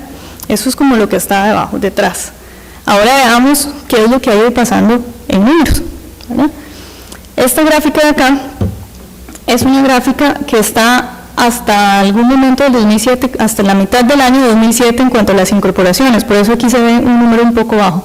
Pero lo que quiero ver es porque tenemos una estadística desde 1913, el Colegio Federado se crea en 1902, entonces podemos ver cómo ha ido,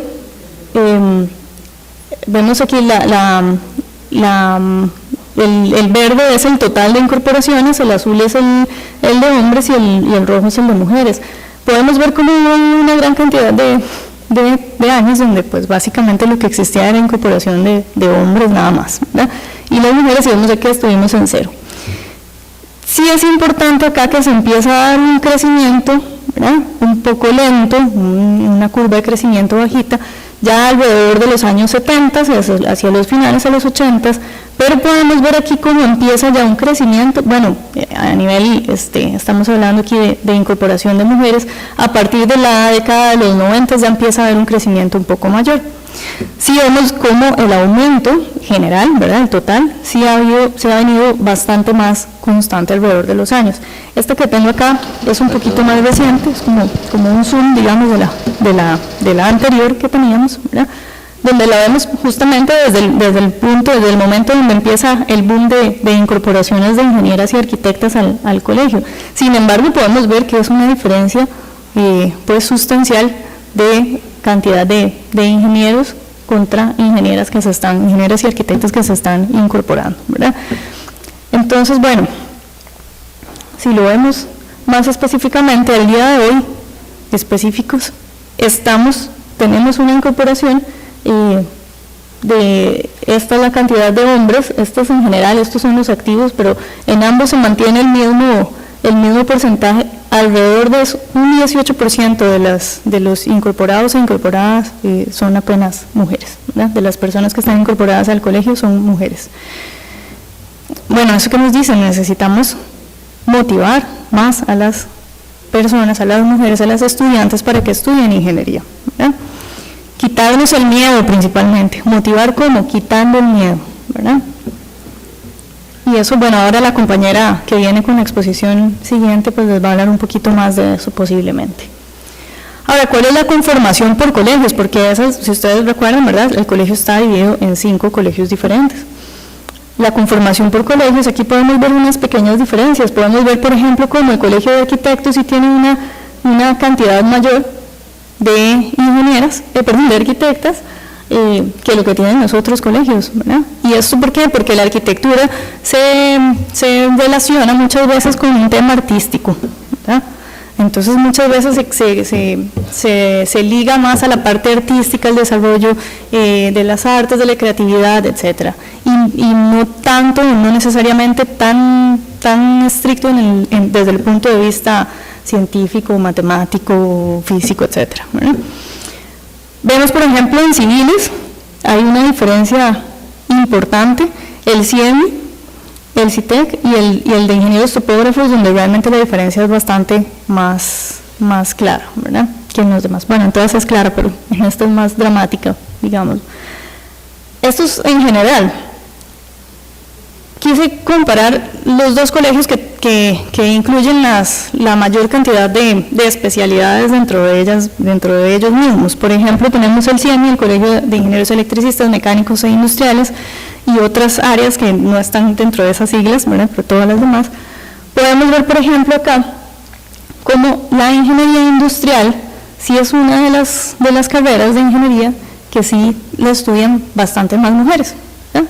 Pero veamos, por ejemplo, los ingenieros electricistas, la cantidad es muy pequeña. Si ya nos vamos a las mecánicas, electromecánicas, en electrónica, como veíamos también en el video, ¿verdad?, que son realmente muy pocas, la cantidad de mujeres que están son muy poquitas, ¿verdad?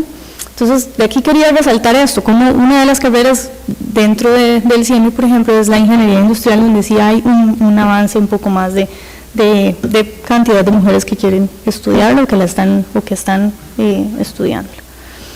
En el CITEC, que es el de ingenieros tecnólogos, acá podemos ver, acá quería resaltarles, bueno, igual ingeniería en construcción, que es una tendencia muy similar, si recuerdan, a la de ingenieros civiles, ¿verdad?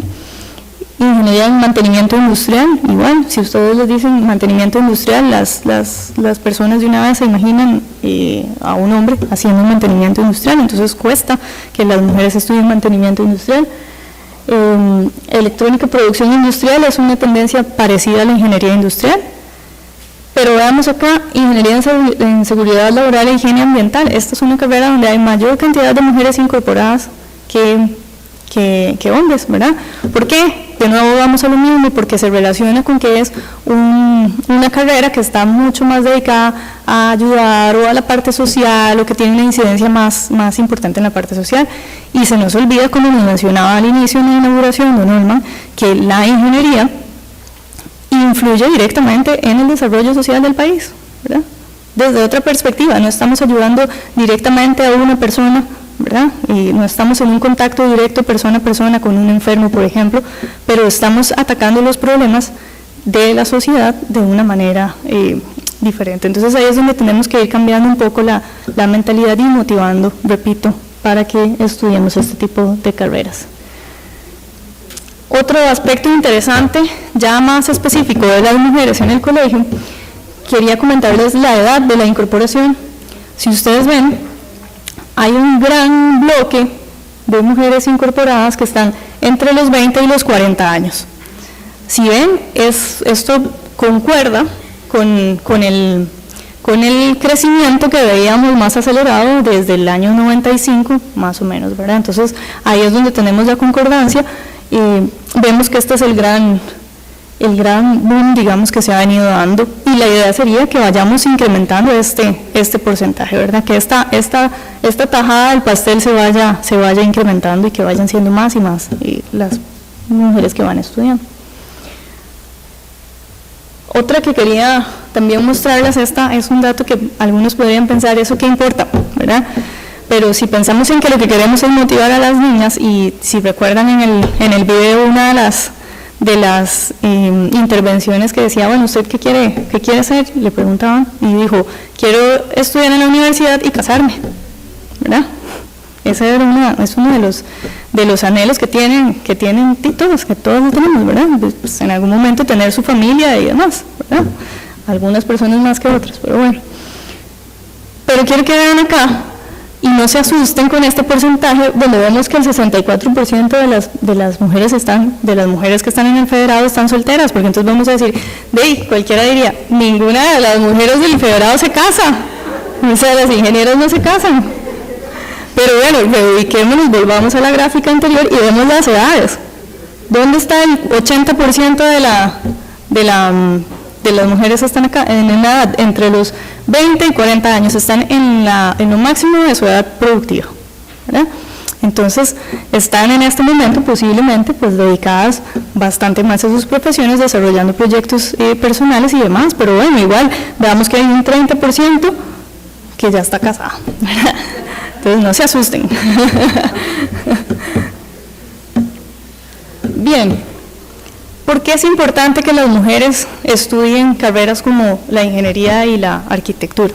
Y esto es otro tema interesante, ¿verdad? Bueno, tenemos una visión diferente del mundo y de las necesidades, ¿verdad? Hablamos de una ley de igualdad real, pero una ley entendiendo que tenemos diferencias, ¿verdad? Que cada uno, los hombres y las mujeres vemos el mundo de manera distinta. Entonces, precisamente esa visión distinta del mundo nos puede permitir dar soluciones más integrales, soluciones más conciliadoras, ¿verdad? De tal manera que podemos aportar soluciones más innovadoras, más inclusivas y sobre todo con equidad. Y más inclusivas no solo desde el punto de vista de género, sino desde el punto de vista de otro tipo de discriminaciones que se van dando en la sociedad de diferente forma, ¿verdad? Podemos hablar en este caso ya me asusté, Cristina, ya me va a decir que no tengo tiempo, por ejemplo, de discapacidades, ¿verdad? Y sabemos que, bueno, ya nos lo decían hace temprano, ¿verdad? El país necesita más profesionales en carreras técnicas tecnológicas, tales como son la ingeniería y la arquitectura, ¿verdad? Entonces, si queremos apostar a un desarrollo de país, ¿verdad?, a un país más desarrollado, a seguir a la vanguardia a nivel tecnológico, a seguir trayendo inversiones de empresas como Intel, que tenemos acá representantes, ¿verdad?, etcétera, tenemos que apostarle a que nuestros estudiantes y nuestras estudiantes estudien más carreras técnicas como la ingeniería y la arquitectura, ¿verdad? Y tengo tiempo. Entonces, íbamos a ver un video, pero mejor lo ven después antes de la conferencia. Por ahora, digamos, esta sería mi intervención un poco acortada, y les prometo que el video lo ven después del almuerzo, porque está bastante interesante, y más bien, si tienen alguna pregunta.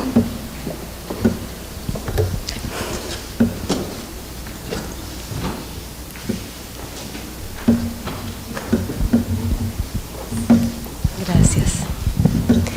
Leonora, Sí. ¿cuál es la conformación de las juntas directivas de cada colegio y de la junta directiva del federado, para ver cómo estamos en relación con la toma de decisiones, la mujer en la toma de decisiones, porque todos estamos bien, todo lo que somos, las ingenieras y todo, pero podemos tomar decisiones en este colegio. Sí, tiene la comisión paritaria una estrategia en ese sentido. Y después la otra es que existe una asociación de esposas de ingenieros y arquitectos en este colegio. ¿Qué posición tiene la comisión paritaria de género en ese sentido? Gracias. Son dos preguntas muy interesantes. Bueno, la primera de ellas, debo decirle que precisamente hemos estado en una lucha, digamos, desde hace varios años con la Junta Directiva General, porque bueno, como vimos, hay un mandato de ley, hay pronunciamientos de la Procuraduría General de la República que dicen debe haber equidad y el Colegio Federado debe generar mecanismos para asegurar esa equidad en los puestos de elección, ¿verdad?, como son los puestos de juntas de cada uno de los colegios, y se ha tratado de aprobar un reglamento que ha sido congelado varias veces por diferentes juntas directivas en diferentes momentos. Se replantea y bueno, en realidad es una historia un poco triste en ese sentido. Sí, tenemos una estrategia. La estrategia es apostar a esta nueva Junta Directiva General que acaba de ingresar para apurar el tema de la aprobación de este reglamento, y si no, pues vamos a tener que tomar otro tipo de medidas que en realidad no hemos querido tomarlas, pero pues vamos a tener que acudir ya, por ejemplo, a sala cuarta o demás, ¿verdad? Porque ya en realidad es un tema que no se puede postergar más, ¿verdad? Es una realidad, hay que cumplir con la ley, el colegio no lo está haciendo, ¿verdad? En este momento debo decirle que en todas las juntas directivas de los colegios hay al menos una mujer. En el Colegio de Ingenieros Topógrafos, por ejemplo, si recuerdan la estadística, que era la que tenía menos cantidad de incorporadas, este año hay 3 mujeres en junta directiva, ¿verdad? En el colegio del CIEM y en el de tecnólogos hay solamente una mujer, en civiles hay 2, si no me equivoco, y en arquitectos hay 3. Entonces, bueno, poco a poco se va caminando en este sentido, porque por muchos años nunca hubo ninguna mujer en junta directiva, en juntas directivas. Se ha hecho de una manera, digamos, informal, sin necesidad de que haya algún reglamento. Entonces, siempre que hay elecciones, se trata de que en las papeletas haya al menos una mujer, pero es de una manera más informal y menos, no hay nada que obligue, digamos, a eso, o que de una manera más específica genere los mecanismos para hacerlo. Y la otra preguntita, la del tema de la asociación de esposas, ese es un tema complicado. Cuando nació la asociación de esposas hace muchos años, ¿verdad?, pues ellas tenían un rol muy específico dentro del colegio, ¿verdad? Entonces ha sido una cuestión más histórica que otra cosa. Sus funciones han sido bastante más sociales, si queremos verlo así, que lo que hacemos. Entonces, bueno, en realidad en la comisión paritaria, aparte de bromas que hacemos de vez en cuando, pues no vemos que haya necesidad de competir con ellas directamente, digamos, competir, por decirlo de esta forma, sino que ellas están ahí y creemos que no estarán por mucho más tiempo. Ya es como una salida natural que se irá dando, ¿verdad?, el día a día.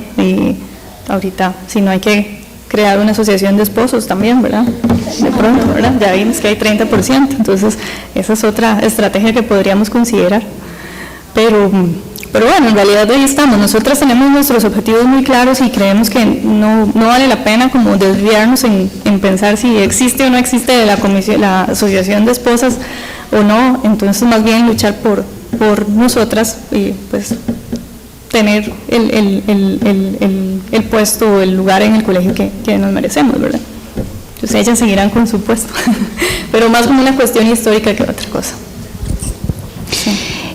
Muchas gracias. Yo soy de Tecnológico, del programa de Emprendedores, y me interesa conocer si tienen datos específicos de empresariedad a nivel de género, en los diferentes colegios, no sé si en específico o en general. Eso en este momento no tenemos. Parte de la estrategia también y parte de lo que tenemos que hacer es precisamente generar como una base de datos, encuestas, generar ese tipo de información que nos permita tener ya datos más concretos. Eso es lo que viene. Digamos, eso, ha sido un proceso largo, ¿verdad? Desde tener que aprender, recuerden que nuestra formación es ingeniería, ¿verdad? Entonces, desde tener que aprender del tema de género, qué implica el tema de género, que no distinguir cuándo sí ha habido, sin darme cuenta, cuándo he sido víctima, por decirlo de alguna forma, de alguna discriminación o no. Pero entonces, desde empezar desde cero hasta ya poder ir teniendo ya estas otras herramientas más concretas, digamos, estamos en el trabajo ahí continuo, ¿verdad? Pero bueno, por lo menos ya ahí vamos trabajando, pero sí, la idea es llegar a tener ese tipo de datos de emprendimientos, de en qué instituciones es donde están trabajando más, qué tipo de trabajos están haciendo más, si están en campo, si están en oficinas, si están diseñando, ¿verdad? Si están haciendo inspección o no, ¿verdad? Porque todo eso, hay muchos datos que podemos decirlos de forma intuitiva, de lo que uno ve y percibe de la gente, pero no tenemos los números. Esa es parte de la tarea que viene ahora, o sea, tenemos una tarea grande por delante, ¿verdad? Eso. Muchas gracias.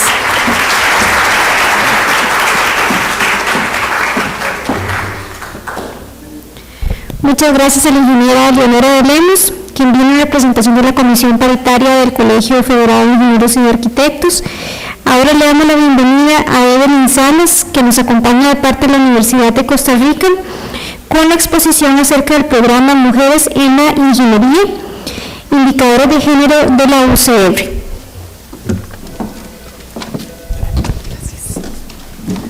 Bueno, buenas tardes. Yo creo que el espacio que vamos a tener conmigo es rapidito para irnos a almorzar. Pues como dijo la compañera, mi nombre es Evelyn Salas, yo soy ingeniera industrial de la Universidad de Costa Rica y actualmente estoy a cargo del proyecto Mujer en la Ingeniería que inició mi compañera Carla Fernández hace 2 años, a raíz de unas visitas que ella pues hizo a otras universidades en el extranjero y tienen un programa similar bajo unos objetivos que vamos a ir viendo más adelante, muy similares también. Bueno, para irles comentando de qué se trata el proyecto, voy a ir interactuando con ustedes, chicas y chicos. Y lo primero que y además les voy a presentar algunas estadísticas de la universidad en cuanto a carreras de ingeniería y computación básicamente, y arquitectura. Entonces, voy a irme para allá con ustedes. Y lo primero que, ¿me escuchan bien? Sí. Que les quiero preguntar es en qué piensan ustedes, mujeres, chicas, cuando hablan o consideran características de un ingeniero o una ingeniera. ¿En qué piensas vos? Cuéntanos. Sin vergüenza. Sin pena, que aquí estamos entre los mismos y eso es para ustedes. Chicas, ¿ustedes? Ser aplicados. O sea, que sea constante, responsable, no queje las cosas para última hora. ¿Cómo en qué más piensan ustedes por aquí? ¿Qué se les ocurre? ¿Qué características tiene que tener un ingeniero o una ingeniera? Tiene que ser aplicado y estudiar bastante. Ok, bueno, vamos a ver qué piensan de algunos estudios que se han hecho en estos otros programas que les comentaba. Por ejemplo, las chicas consideran o piensan que una persona que estudia ingeniería es la gente que ama la matemática y la ciencia y no, por ejemplo, también no saben realmente qué es ingeniería o han contestado eso a esa pregunta que yo les acabo de hacer. Dice que no están interesadas en la disciplina o piensan que no es para ellas. Gracias a Dios de las respuestas que ustedes me dieron, pues ninguna se me ubica aquí, principalmente en el estereotipo de la matemática, ¿verdad? Que es muy marcado. dentro de las estudiantes nuestras de secundaria como son ustedes. Ok. Por otro lado, también caracterizan a un ingeniero o una ingeniera como alguien que sobresale en matemáticas, ciencias, alguien que está motivado, que es dedicado y que no le importa estar sentado en un cubículo todo el día. Bueno, ahí sí coincidimos un poquillo, ¿verdad?, en cuanto a motivado y dedicado al estudio que me dijeron por aquí, ¿verdad? Pues estos son los estereotipos muy marcados. Si ustedes pueden ver, estas chicas, si bien es cierto, esto es de un programa en Estados Unidos, resaltan mucho el carácter de que les guste la matemática, ¿verdad? Y que se sientan comprometidos con ese estudio que van a tener que, pues, realmente llevar por 2 años en cualquiera de las ingenierías. Otra preguntilla por ahí, bueno, ¿qué consideran ustedes, cuáles son las razones por las que las mujeres no están estudiando tanto ingeniería? Ustedes como mujeres que son y estudiantes de secundaria, que esperamos muchas pues se ubiquen en estas áreas, ¿verdad? Pero ¿por qué consideran ustedes que actualmente las mujeres no están estudiando ingeniería? ¿Quién me quiere ayudar con esa respuesta? Chicas, por allá. Me les acerco por ahí. Cuéntenme. ¿Por qué las mujeres no están estudiando ingeniería o es menor el porcentaje de mujeres en ingeniería actualmente? ¿Qué consideras? No sé. Tampoco. Ay, qué bandidas. Ahí voy.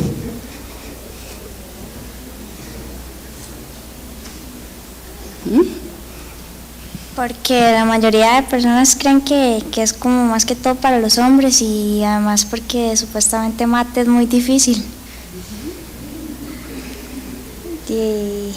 Supuestamente, a vos no te cuesta. Sí, como todos, pero no, así como que tanto no. Ok. Bueno, yo en lo particular, y de hecho antes comentaba con Vanessa, que es una estudiante de ingeniería industrial de la universidad, yo en lo particular considero que el asunto de la matemática es mucha disciplina de parte de uno, ¿verdad?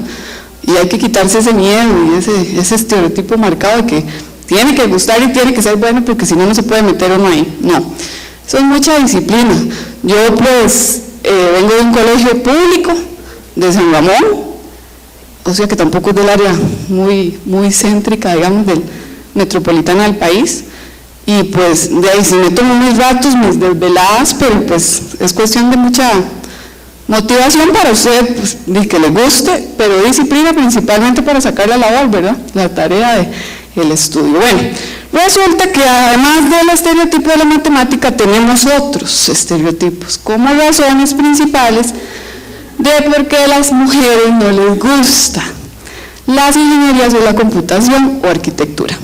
Resulta que, bueno, yo no sé ustedes, pero yo tengo a mi hermano varón y pasa pegado jugando videojuegos. Y uno lo ve ahí horas.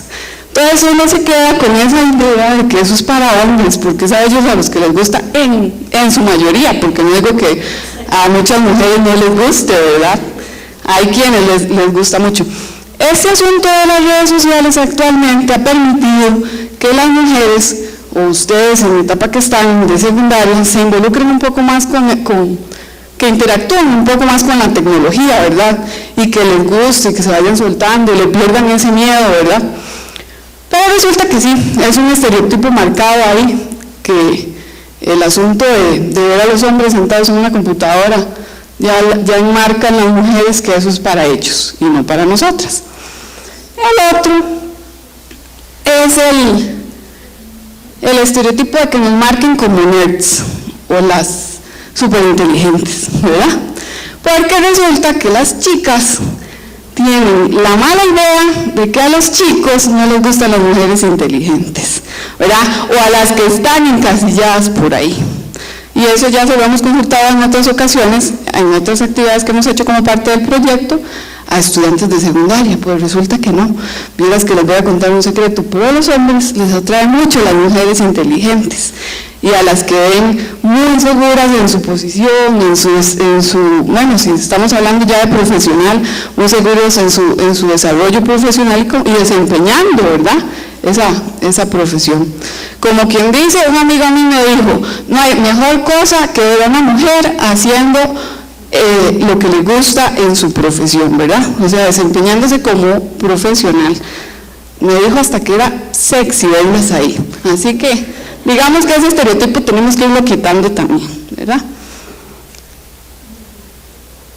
Ok, entonces, por esas razones y muchas otras, las mujeres no estudian ingeniería actualmente. Y ahí, a partir de eso, pues, nació la necesidad del proyecto de nosotros en la escuela. Queda claro que si bien es cierto, es de la Escuela de Ingeniería Industrial de la Universidad de Costa Rica, pues nosotros nos direccionamos a todas las universidades públicas y privadas, ¿verdad? Porque pues el punto del proyecto, de ahorita lo vamos a ver, es ese, atraer mujeres en ingenierías y mantener las que están. Entonces, ¿qué buscan los estudiantes de secundaria en una carrera? Y más o menos esto han contestado. Disfrutar lo que hago, un buen ambiente laboral, hacer la diferencia, un buen salario y flexibilidad en horarios, ¿verdad? Por lo que ya venimos hablando en las otras conferencias, porque tienen que atender hijos, porque tienen que atender labores de la casa. Entonces, por eso les interesa mucho lo que es la flexibilidad en cuanto al trabajo se refiere. Entonces, en este caso, por ejemplo, les tengo como ejemplo a mi amiga Catalina Muñoz. Ella es responsable del área de responsabilidad social, valga la redundancia, del BAC Creomatic. Y resulta que ella es que se ha dedicado a labores relacionadas con el ambiente y el impacto, o a minimizar el impacto ambiental que tiene el banco pues en Costa Rica, en este caso.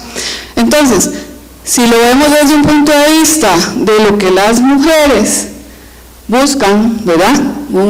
Disfrutar lo que hago, un ambiente laboral, un buen ambiente laboral, hacer la diferencia, pues si ustedes se ponen a mirar un poquito, Catalina encaja perfectamente ahí, porque ella además en la entrevista que le hicimos, ella dice que gusta mucho de ese trabajo, que ella buscaba un trabajo que le permitiera pues tener su tiempo para desempeñar o realizar sus demás funciones como mujer, llámese madre, ¿verdad?, las personales y pues las de familia y todo esto, y además tener un impacto, ella decía, positivo en la sociedad costarricense. Entonces, desde este puesto en el que está, ella nos ha dicho que pues realmente está muy contenta porque sí lo ha logrado. O sea, es un impacto a nivel de ambiente, ¿verdad?, como les comentaba. Entonces, por ejemplo, ha creado comisiones con los empleados del banco, donde han ido, qué sé yo, por ejemplo, a sembrar arbolitos, da capacitaciones sobre ambiente a los funcionarios del banco y cuestiones de este tipo, ¿verdad? Más en la tarde creo que ustedes van a tener la posibilidad de ver más ejemplos en vivo. Ok, y entonces resulta cómo está la Universidad de Costa Rica actualmente, que ya Leonora más o menos algo nos habló de la comisión, y en realidad corresponden mucho, concuerdan mucho los números de ella con estos. Resulta que, bueno, aquí en color rosado tenemos el porcentaje de hombres y en color moradito el de mujeres.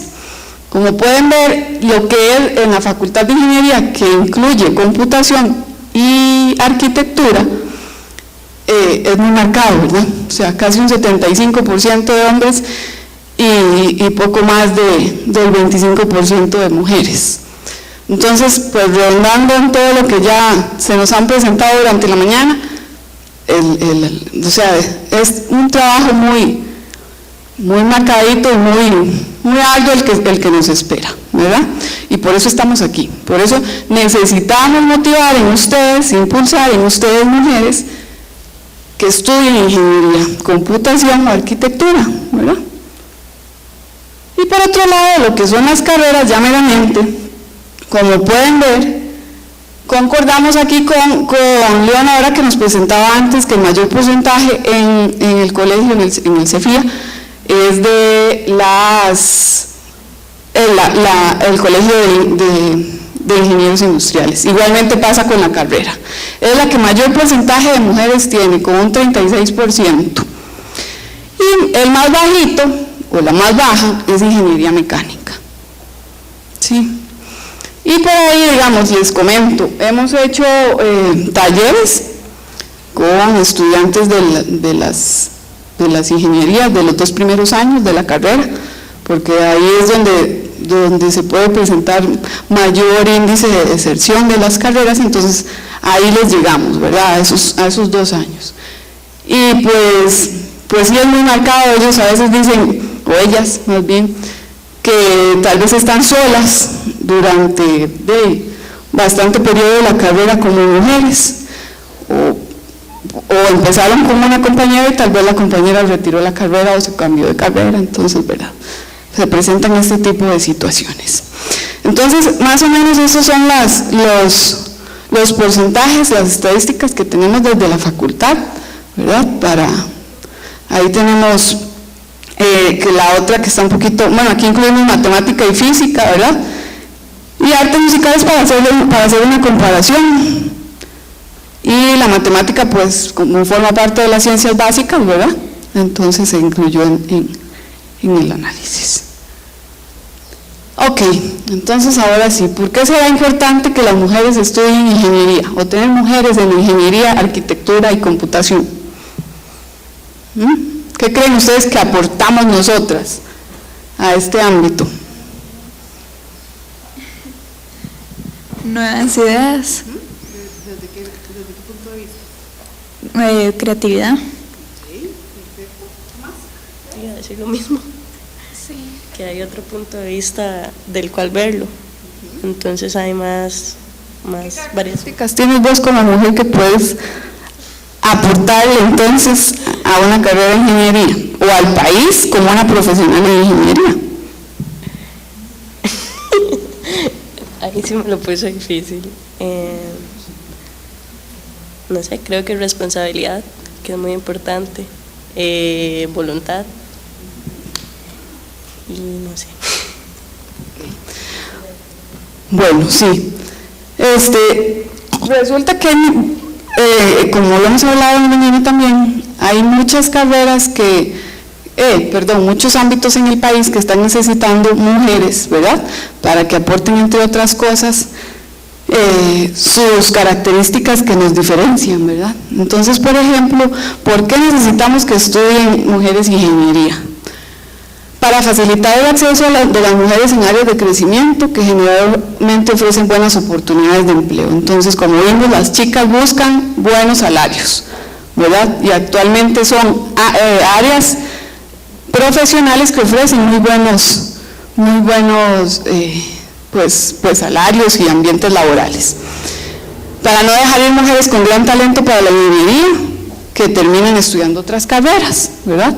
Que ese aporte se quede con las ingenierías, que se quede con la computación, que se quede en el área de arquitectura y que no se nos vaya a las áreas tradicionales, ¿verdad? Como lo vimos antes, como la salud, las artes, ¿verdad? Por ejemplo.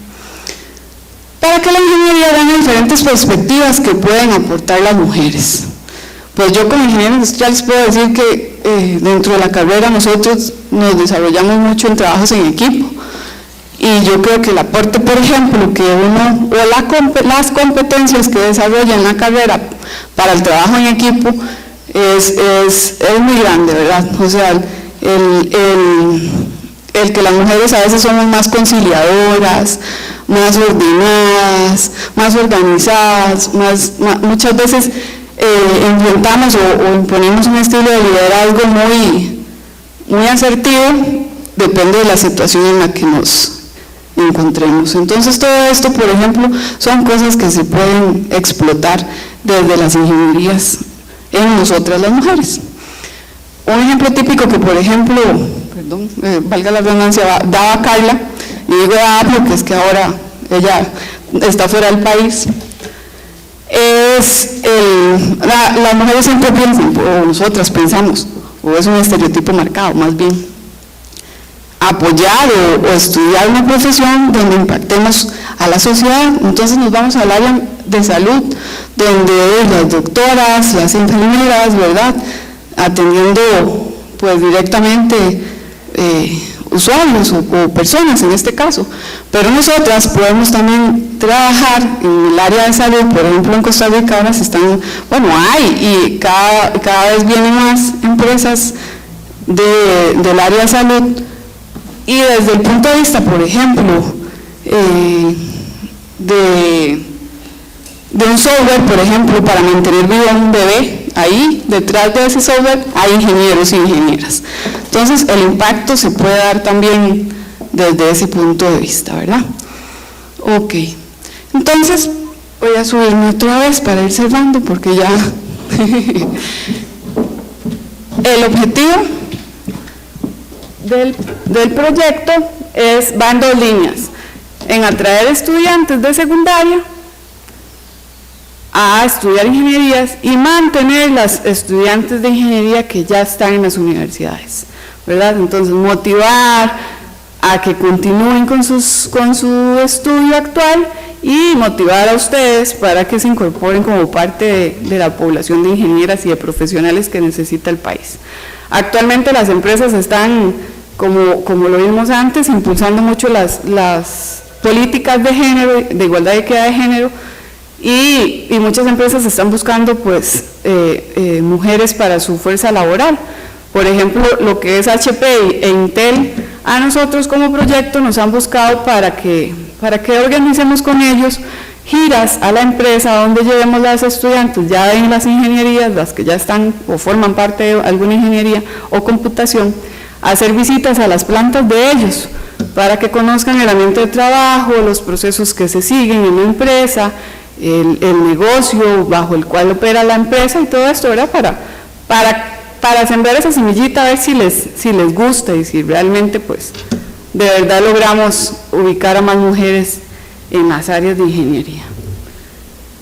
Como les dije, esos son los 2 públicos, ¿verdad? Secundaria y universitarias.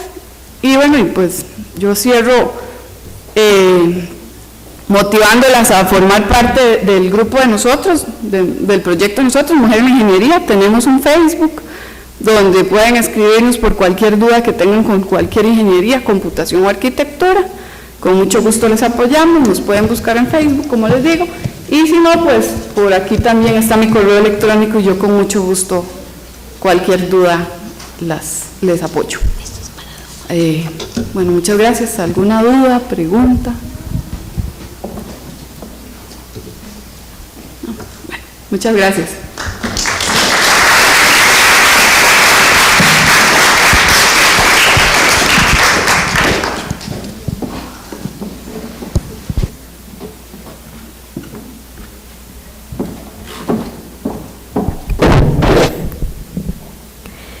Muchas gracias a la ingeniera Evelyn Salas por su exposición. Antes de retirarnos a la hora de almuerzo, vamos a llamar a cada una de las expositoras de este ciclo de conferencias para entregarles un reconocimiento de parte del Ministerio de Ciencia y Tecnología y de la Comisión Paritaria de Género del Colegio Federal de Ingenieros y de Arquitectos.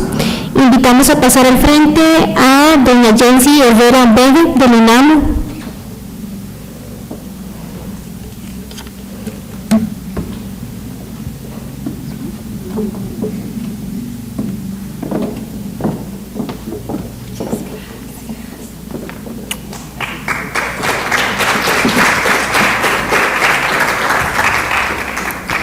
A la señora Isabel Román del Estado de la Nación.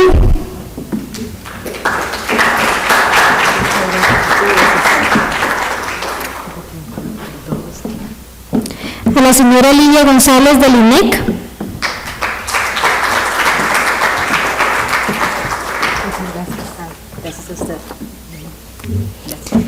Y a doña Evelyn Salas de la Universidad de Costa Rica.